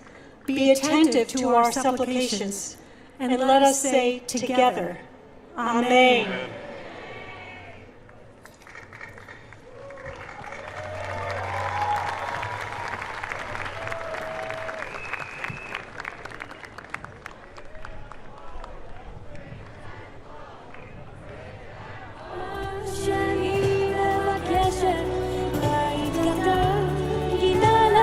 Please welcome back to the stage, the Maccabees.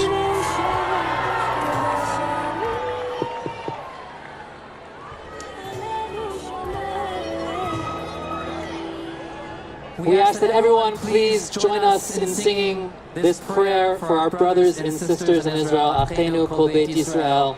Let's have our voices be heard.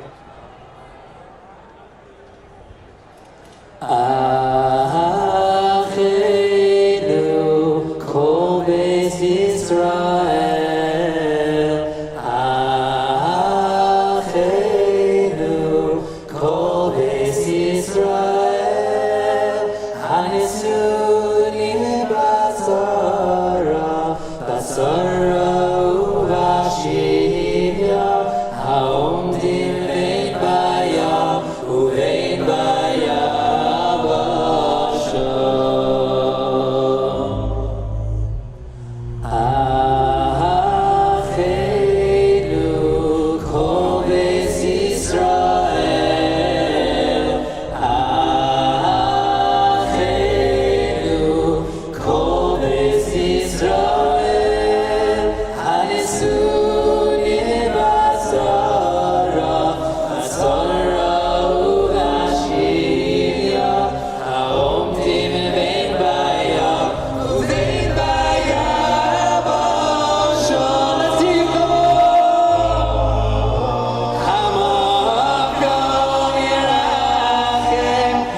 So today is all about unity.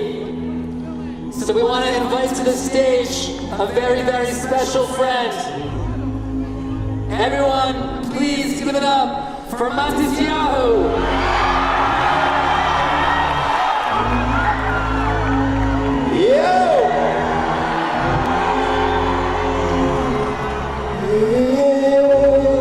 Oh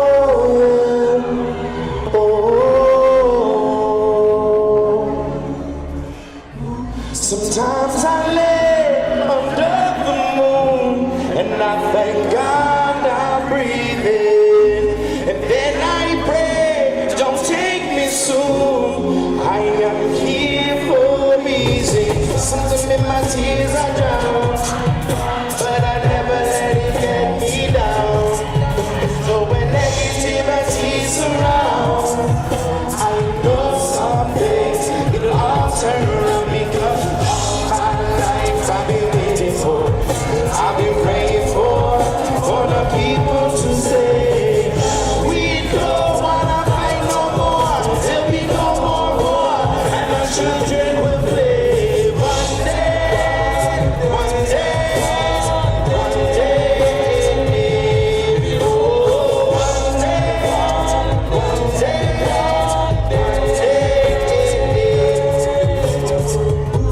It's not about win or lose. We got lose when they feed on the soul of that innocent blood-drenched baby. Keep on moving though the water's raging. And in this maze you can lose your way. Your way. It might drive you crazy, but don't let it phase you no way. No way. Sometimes in my tears I drown, but I never let it get me down. Washington, D.C., let me hear you.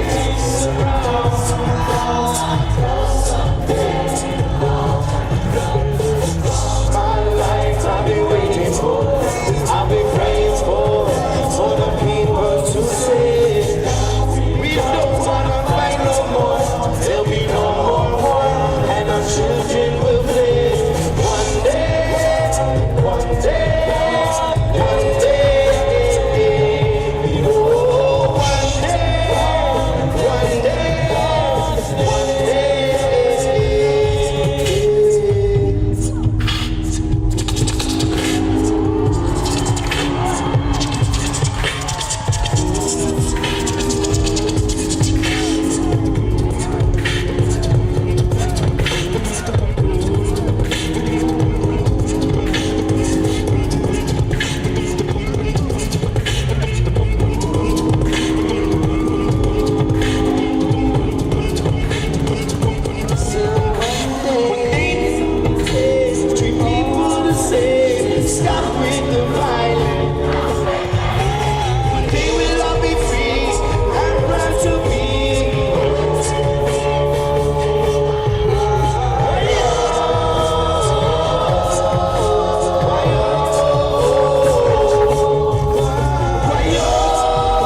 one day, one day, one day.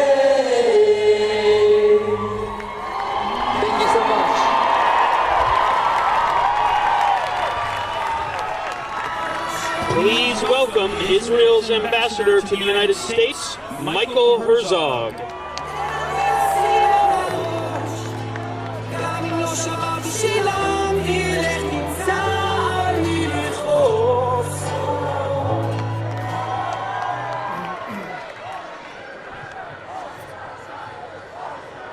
My friends, my brothers and sisters, the Jewish state is under attack and the Jewish people are under attack. On October 7th, I received a call from a senior IDF general who shouted, "Israel is at war. We are at war." Since then, our lives have changed. Thousands of Hamas terrorists infiltrated dozens of Israeli communities and tortured, murdered, and kidnapped every civilian they could find.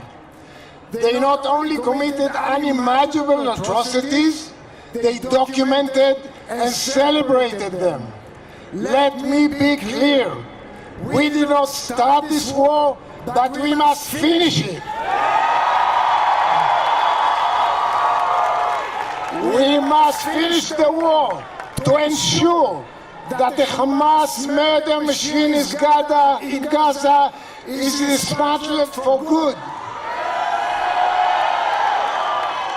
We must finish the war to send a loud and clear message to Hamas's evil sponsors in Iran and Iranian proxies. Israel will never tolerate any attack on our soil.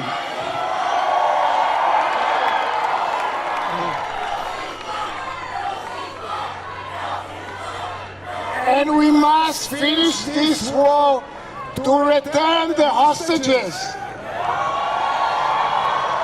To you and to the families, I say, we will leave no stone unturned until we bring them back home. Bring them back home.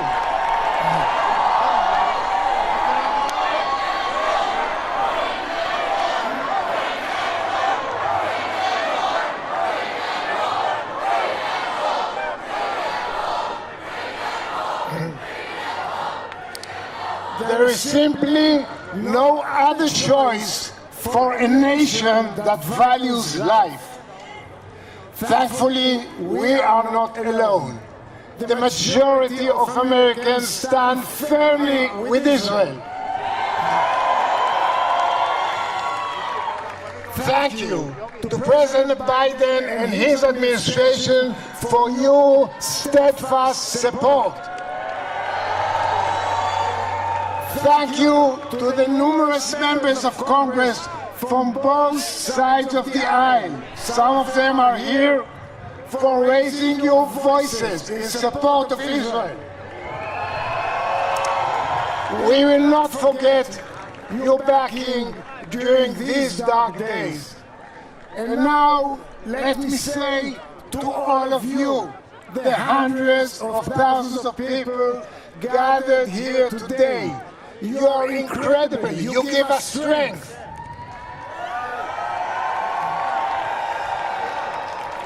Now is the time to raise your voice. We are witnessing mass rallies around the globe and also here in the US, vilifying Israel, glorifying Hamas, and celebrating the murder of Jews. We are witnessing Jewish students assaulted and silenced on college campuses. We are witnessing Jewish demonstrators attacked and in some cases killed. The dark demons of anti-Semitism have been unleashed. The choice between good and evil has never been clearer.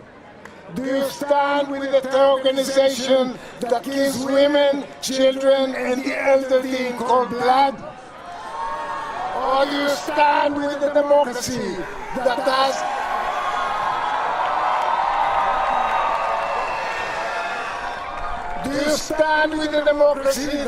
everything in its power to protect civilian life on both sides?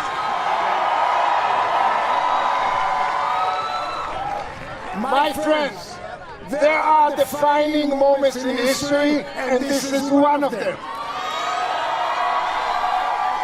At this moment, no one can remain silent.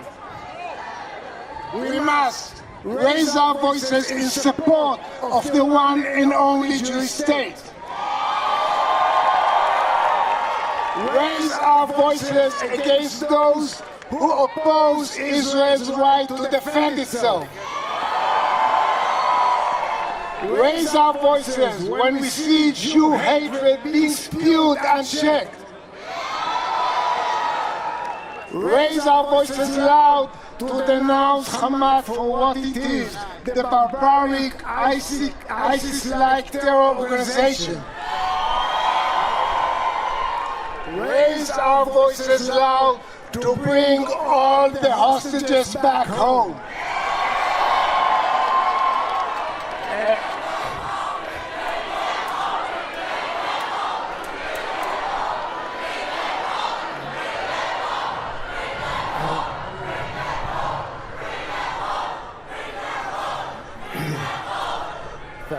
And raise our voices loud for those who no longer have a voice.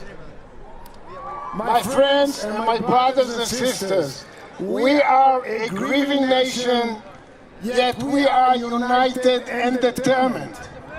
And together with you, through our shared voices, values and strength, together, we will defeat evil and we will prevail. Am Israel Chai.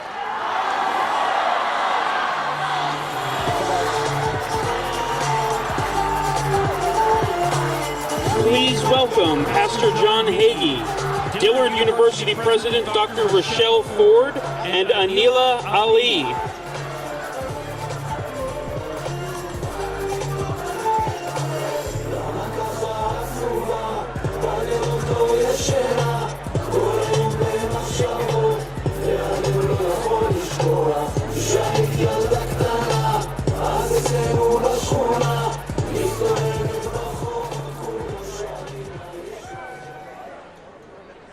As we gather here today, in Israel's darkest hour since the Holocaust, the Jewish people once again searched the globe for friends. I am here to deliver a singular message. Israel, you are not alone. I want you to shout that loud enough for them to hear it in Jerusalem. Ready? Jerusalem, Israel, you are not alone. Israel, you are not alone. Israel, you're not alone.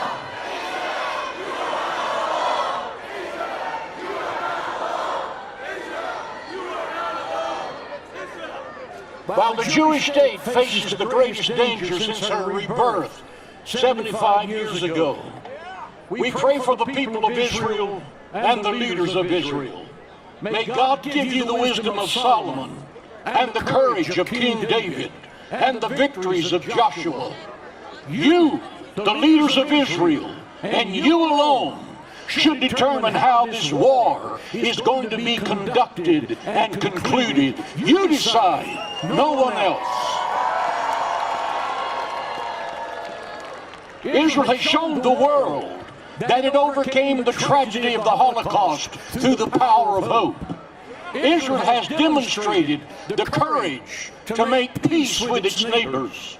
Israel has always proved that it has the strength to wage war against its enemies. From the 5 Arab armies that tried to destroy the newly reborn state in 1948, to Hamas and Hezbollah, Iran's proxy armies, to my Jewish brothers and sisters, it is tempting to look at the present darkness and think that nothing has changed. However, things have changed.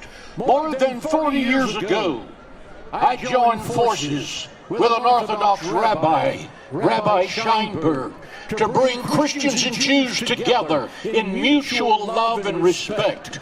We stood shoulder to shoulder and we made this declaration: if a line has to be drawn, then draw that line around both Christians and Jews. We are one. We are one. We are one.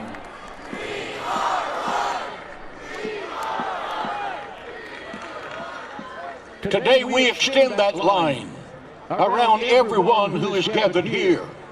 We must all stand united with one voice and boldly declare over and over, Israel, you are not alone. After the October 7th massacre, we must all make choices. We either choose to love life or we choose death. We choose peace or terror. We choose Israel or Hamas. There is no middle ground in this conflict. You're either for the Jewish people or you're not.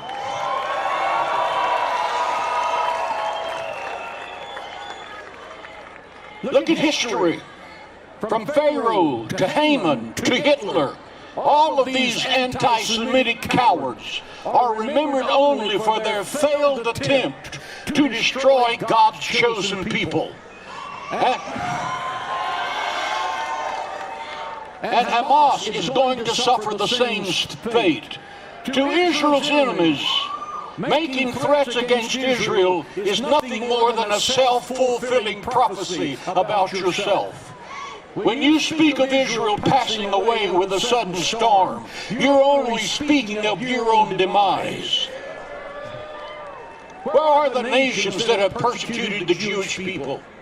They are historic footnotes in the boneyard of human history. Where is Israel and the Jewish people?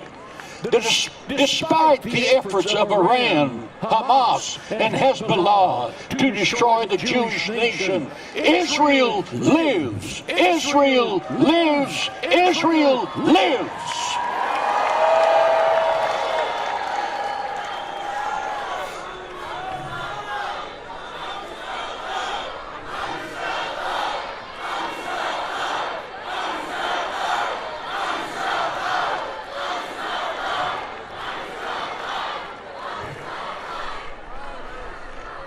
Israel may be shaken, but she is not shattered. The God of Abraham, Isaac, and Jacob guarantees Israel's deliverance will come, as proclaimed every year during Passover. It says, in every generation they rise against Israel to destroy it. And the Holy One, blessed be He, saves Israel from their hands. The Bible says, He that keepeth Israel neither slumbers nor sleeps. To those who seek to justify the slaughter of Israelis by demonizing the Jewish state, Israel is not merely a state. When millions of Zionists mention Israel, they don't just mean the only freedom-loving democracy. Israel is this and more. Israel is the apple of God's eye. Israel is the shining city on the hill. Israel says, God says of Israel, Israel is my firstborn son.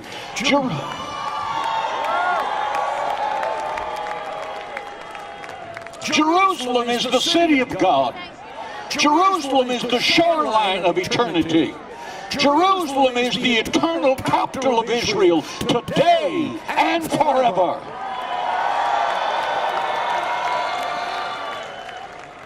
There is only one nation whose flag will fly over the ancient walls of the sacred city of Jerusalem. That nation is Israel, now and forever.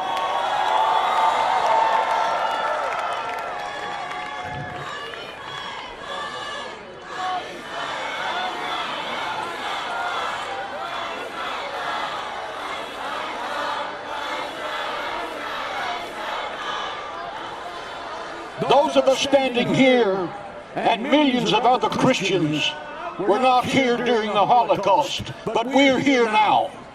And we stand shoulder to shoulder with the Jewish people. We stand until those 240 hostages are returned to their homes.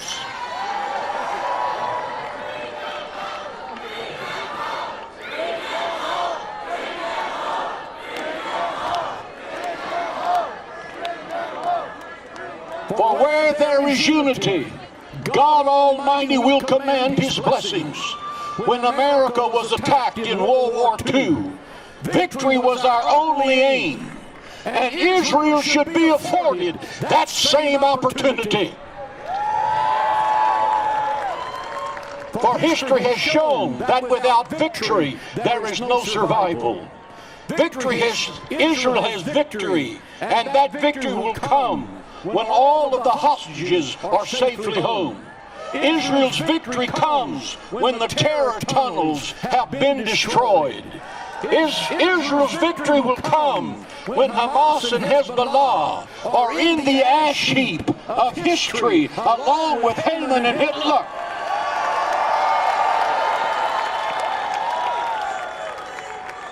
There is no substitute for victory.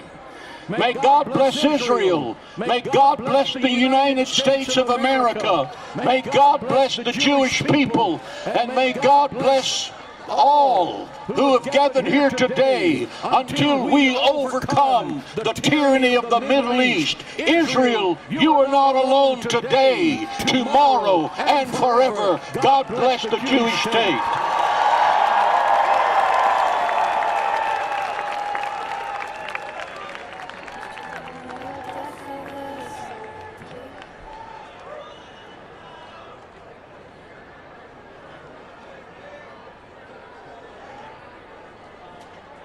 God's timing is always perfect. For about 6 months, Rabbi Ari Berman, Yeshiva's president, and I have been trying to meet regarding partnerships with Dillard University's revived National Center for Black-Jewish Relations. We finally connected on October 11th when Rabbi Berman just returned from Israel. His heart was heavy, and I said to him, the Bible says that the Jewish people won when Moses held his arms up. But who was holding Moses' arms? It was Aaron and Hur. Let us be your Aaron and Hur. Lean on us.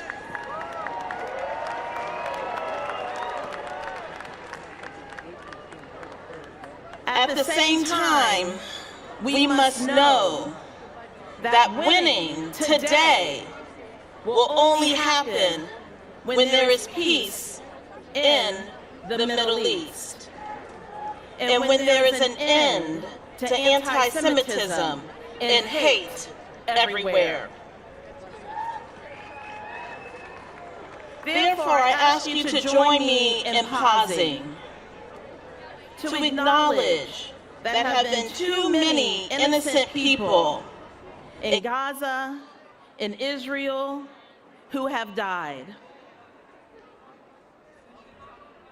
And I pray for peace and safety for all human beings who are in harm's way.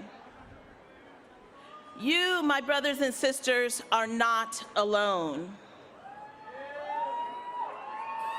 Together, President Berman and I co-wrote a statement that more than 100 other college and university presidents and chancellors signed, condemning the terrorism and calling upon all to act with more clarity in seeking truth and to stand with Israel and to stand with the Palestinians who suffer under Hamas's cruel rule in Gaza. We must stand with all people of moral conscience. We must seek understanding. We are committed to helping our students to find truth and understanding in this complex world. No one should be condemned or threatened for expressing their support or their advocacy for their nationality, their religion, or their ethnicity. Let's move beyond sound bites. Let's work together to promote understanding. We must remember that it was Black American troops that helped to liberate the concentration camps during World War II. We must remember that Jewish leaders like Rabbi Abraham Joshua Heschel marched with Dr. Martin Luther King to end segregation and advocate for civil rights. We must promise to keep talking, to keep listening, and to help each other to understand each other better. We must lean into love. Be empathetic. Being empathetic is what will help us to move forward. We understand that our families are all scared. We hold fear for those of us with loved ones in the military and those who live in harm's way.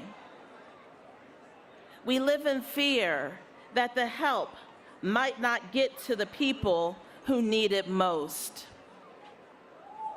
As someone who is Black and with indigenous ancestors, I know how important it is to fight the pull of hate that comes from fear. Therefore, we must help each other to fight the easy and the natural urge to give in to blind rage and hate, and help each other to love humanity, to value each other,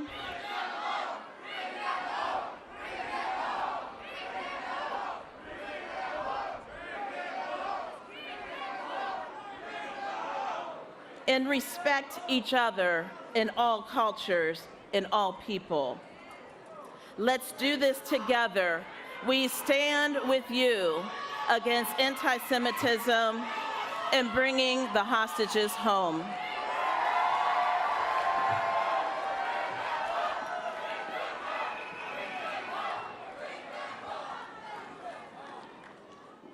Shalom. And Assalamu alaikum wa rahmatullahi wa barakatuhu. I am Anila Ali. I stand before you as a Muslim American Pakistani, friend of the Jewish people.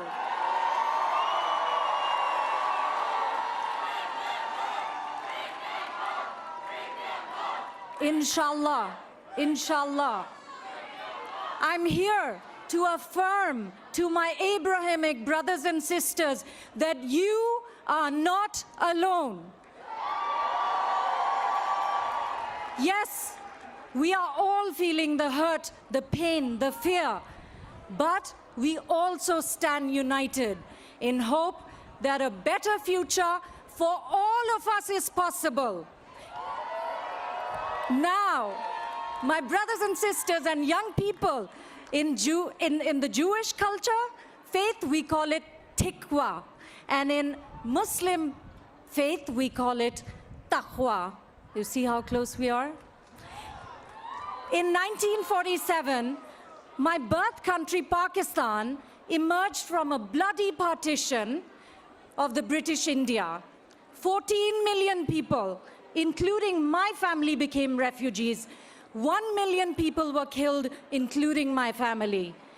They were the founding fathers and mothers of Pakistan.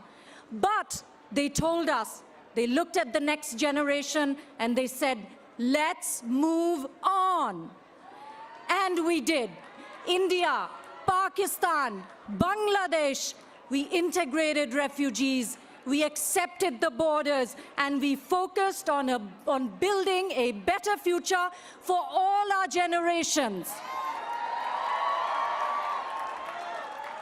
And in that spirit, I declare, the war to destroy the Jews and the Jewish homeland must end once and for all.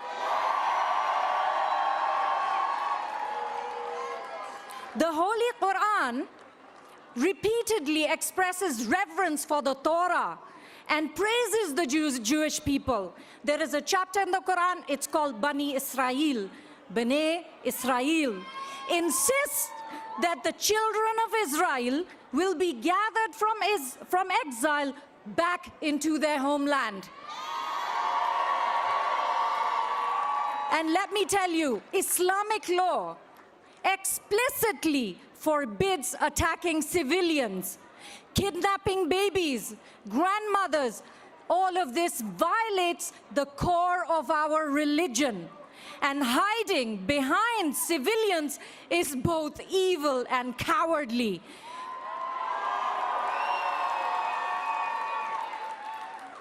And teaching our children, our youth on campuses to hate Jews is unforgivable.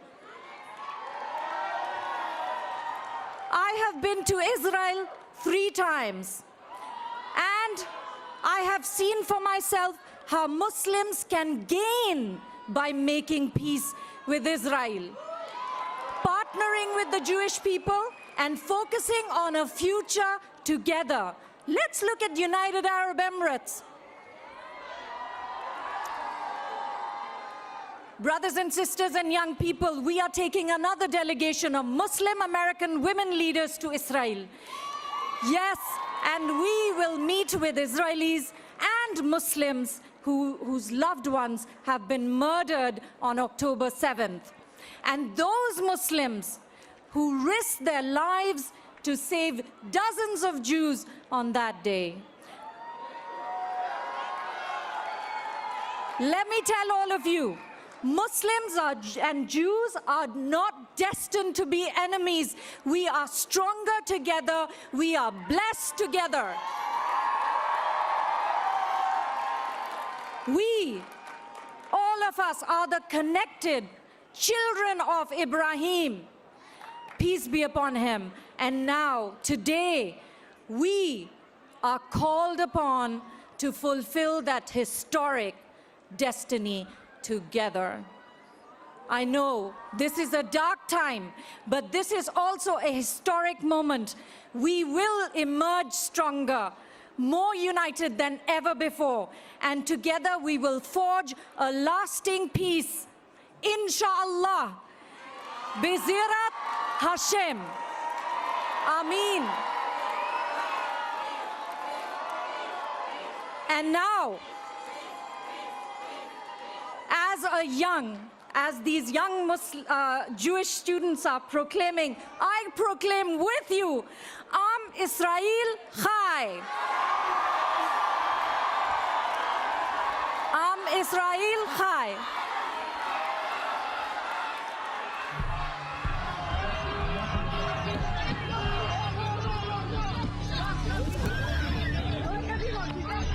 Kids were running in every direction. Nobody knew which way was the way to safety. They're our seniors. They're our infants. They're just like any college kid in any city in America, with hopes, dreams, a future. This is a time to come together, to find common ground. And yet, the war in Israel and Gaza is thousands of miles away, yet it is having a tremendous impact here in the U.S. with anti-Semitism on the rise, especially, of all places, on college campuses. This is a protest to celebrate the, quote, historic win of Hamas in Israel. And professors saying that they're exhilarated by Hamas's actions. I've been hearing calls for gas the Jews, Hitler was right, and I'm the granddaughter of Holocaust survivors. It's devastating. Hundreds of UCLA students gather to a solemn vigil for Israel. One thing I do know is that as much as possible, we need to work on consensus building, not with intimidation tactics, but with debate and discussion and civil discourse. Being publicly and proudly Jewish on campus is not easy right now, but I refuse to hide my Judaism or my support for Israel. I see posters of kids just like me or my friends being torn down by people who call themselves activists. These kids deserve to be at university, not in a cave in the middle of Gaza. We're all here, we're proud to be Jewish, we're determined, we're strong, and just like Israel will win its war against Hamas, we, the Jews and students, will win the war against anti-Semitism. We're coming together. That's what we see as the best way to counteract this hate, is to come together as a community. We hosted a vigil where over 750 students showed up. It was one of the most powerful moments I've ever experienced, just seeing so many people come together. It's so important that we all stay together as a community. No matter how scary it seems right now, we will not give up.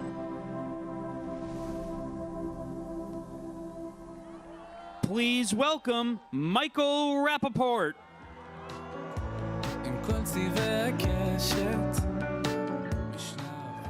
What's up, everybody? What's up, everybody in the back? Everybody in the back, everybody in the front, all you beautiful Jewish people, all you beautiful people from Israel. 38 days ago, Israel was attacked. We know what happened. The hostages must come home. Free every single one of them. There cannot be a ceasefire until the hostages are home. I have never felt this prideful to be Jewish in my life. It's been a crazy time, but Jewish people around the world, we have seen it all. We have heard it all. Israel is not going anywhere. Jewish people are not going anywhere. I encourage everybody to continue to support each and every one of us. And to the people that aren't with us, you're going to thank us later. All you young people in the front, you are beautiful. You're beautiful. Stay strong, all right? Stay safe, stay sane, and make sure you stay disruptive. I'm bringing up two beautiful young students who have been dealing with all the bullshit on campuses in this country. The shocking anti-Semitism, the anti-Jewishness that's taking place here on the college universities. Everybody make sure to pray, to send love to all the hostages, to all the families that are from all around the world. Make sure you don't forget them. I've talked to some of them here today. I'm bringing up Sabrina Sofer from the George Washington University and Noah Fay from Columbia University. Listen to what they have to say, and I appreciate you guys. Thank you.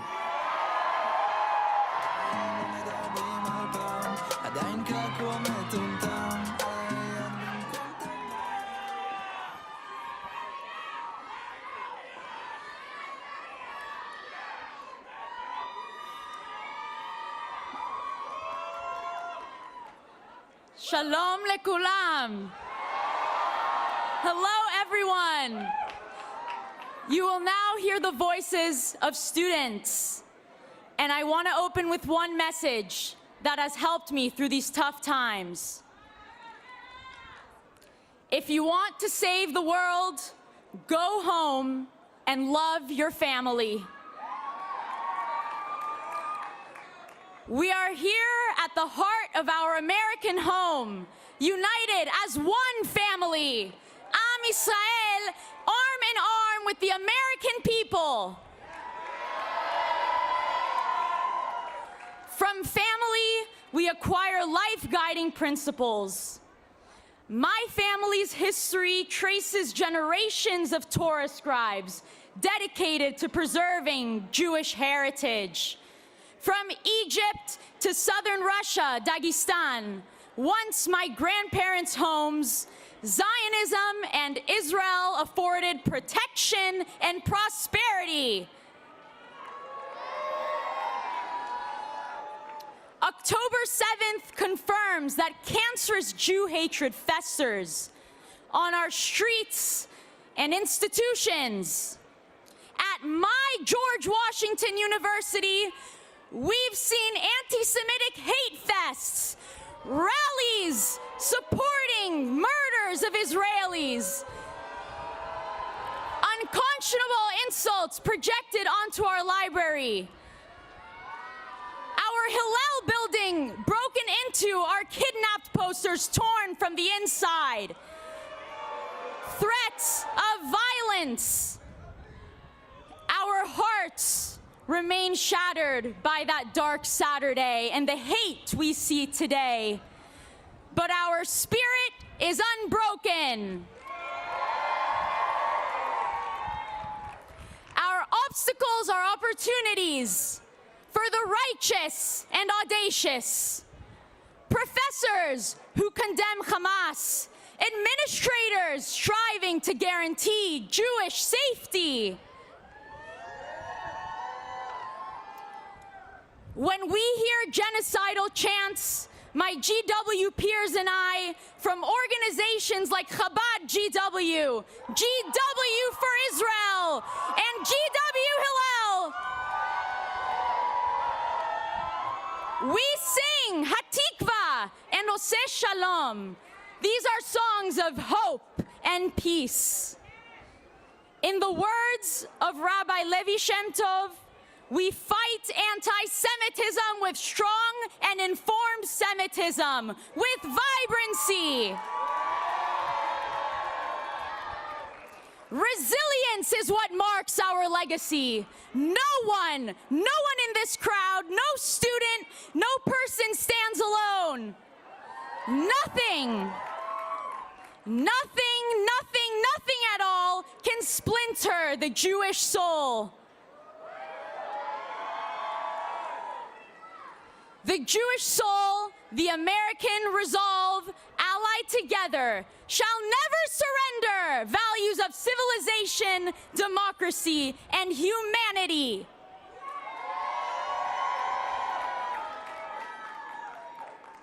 Kol Israel arevim ze bazeh. All of Israel are responsible for one another. We fought for it. We died for it. As Prime Minister Begin once proclaimed, we will forever stand by Israel.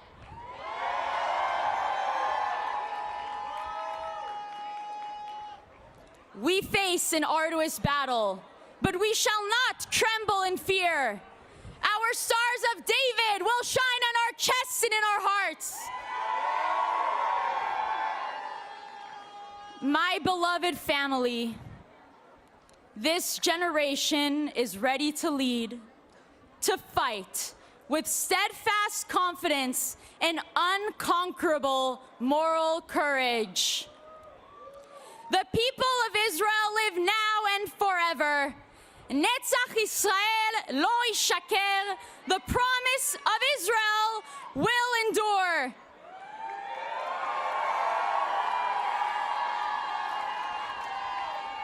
Am Israel chai.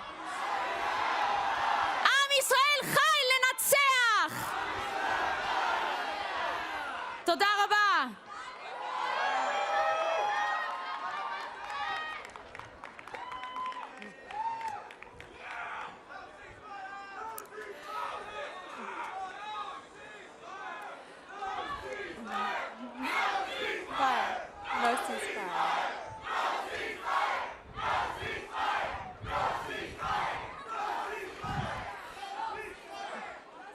I am a student at Columbia University. On my campus, over 100 professors have openly advocated for Israel's destruction, justifying the murders of our Jewish sisters and brothers and defending their murderers. I have said this before, and I will say it again. I am a Black, Native American, Jewish woman, and I will not be silenced.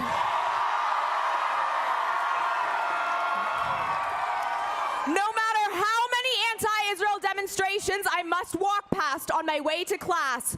No matter how many of my professors support the students defending Hamas, no matter how many times we are told to cower in fear, I will continue to shout. We should not have to do this, but we can do this. We must do this, and I will tell you why. Until October 7th, I think my classmates and I had forgotten not only why we love Israel, but why we need Israel. As individuals, we may have many homes. As Jews, we have but one. We have a long journey ahead of us, I know. And I know that many of my peers, faced with so much hatred and anti-Semitism on campus, are feeling helpless and hopeless. But to them, I say, look around you. We are the Jews of the diaspora. This is how we fight. We fight loudly, and we fight peacefully. We are far from helpless. We are far from hopeless.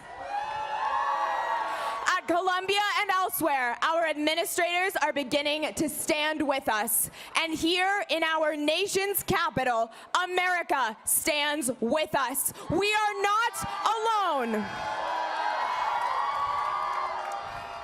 Theodor Herzl, founder of Zionism, wrote, "Whole branches of Judaism may wither and fall, but the trunk remains." We lost a beautiful branch on October 7th, we did. But as I look in front of me now, I see a very sturdy trunk. And it is from this trunk that I know more branches will grow should we will it. Toda rabah. Please welcome the President and CEO of the Jewish Federations of North America, Eric Fingerhut, and the CEO of the Conference of Presidents, William Daroff.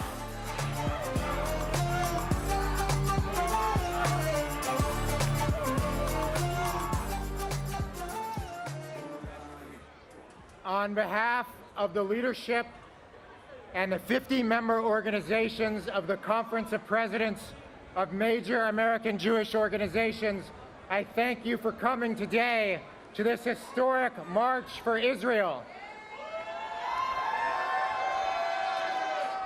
And on behalf of the leadership of the 146 Jewish federations across North America, I thank you for your resolve and your determination to show up today on the National Mall, America's front yard, to exercise our democratic rights. We have indeed made history today, with over 290,000 of us gathered here on the National Mall. This is the largest pro-Israel gathering in history.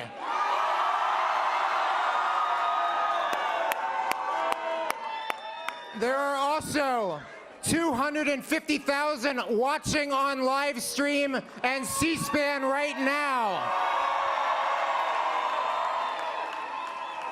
And there are also 900 participants from the Detroit Federation who arrived at the Dulles Airport a few hours ago, whose bus drivers refused to take them to a pro-Israel event.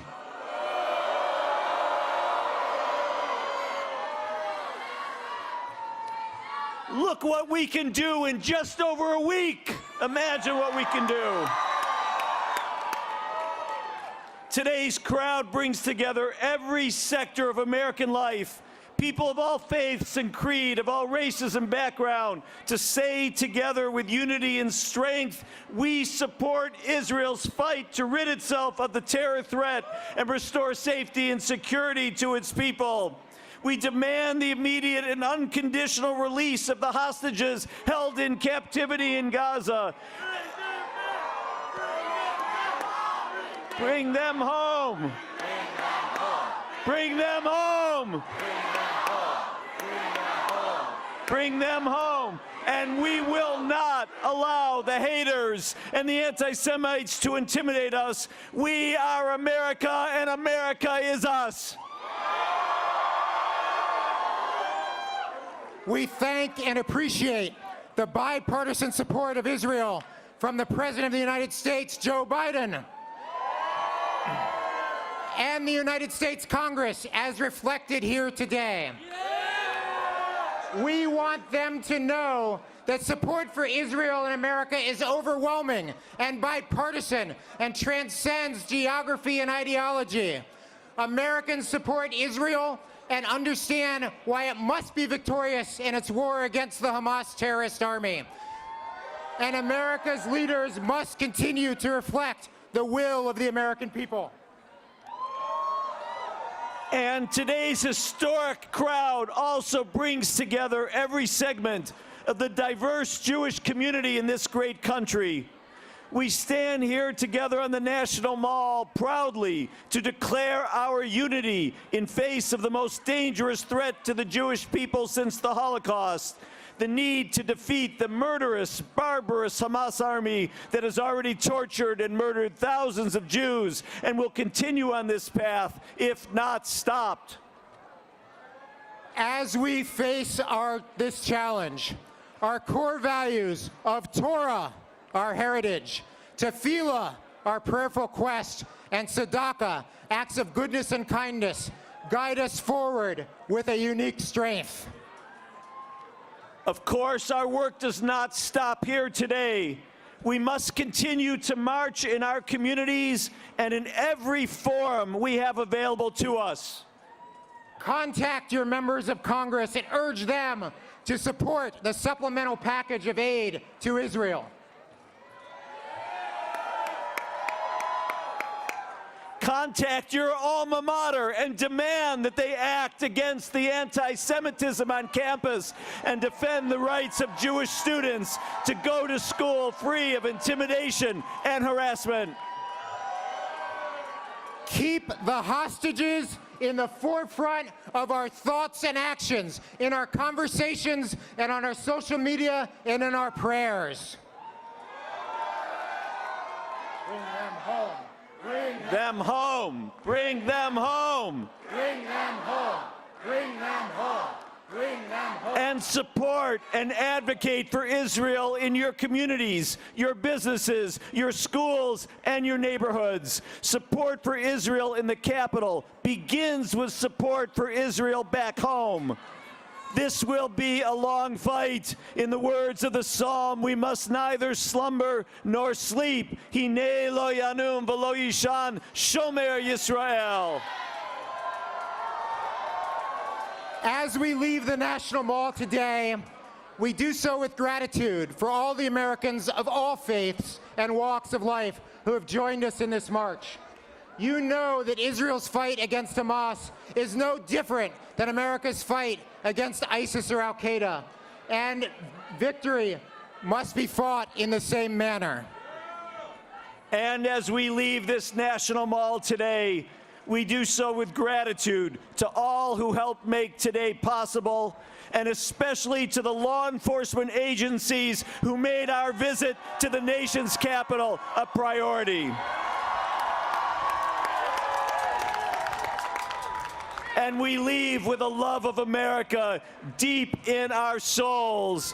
Let our faith in God, our love of country, and our love of all the people of Israel guide us today and always. Baruch atah b'voecha, Baruch atah b'tzeitecha. Blessed were you in coming. Blessed may you be in your travels home. And now, ladies and gentlemen, welcome again, Omer Adam.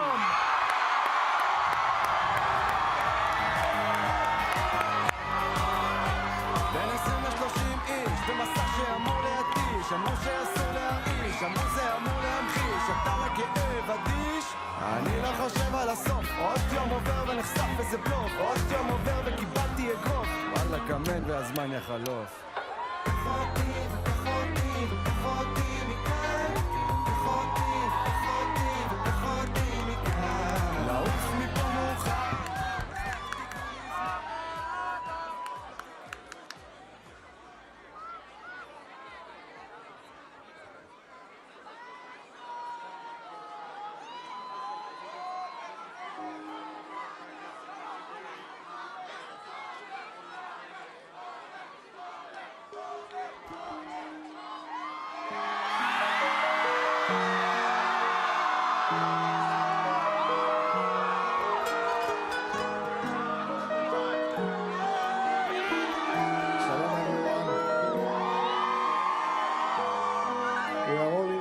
today to show the world how strong we are.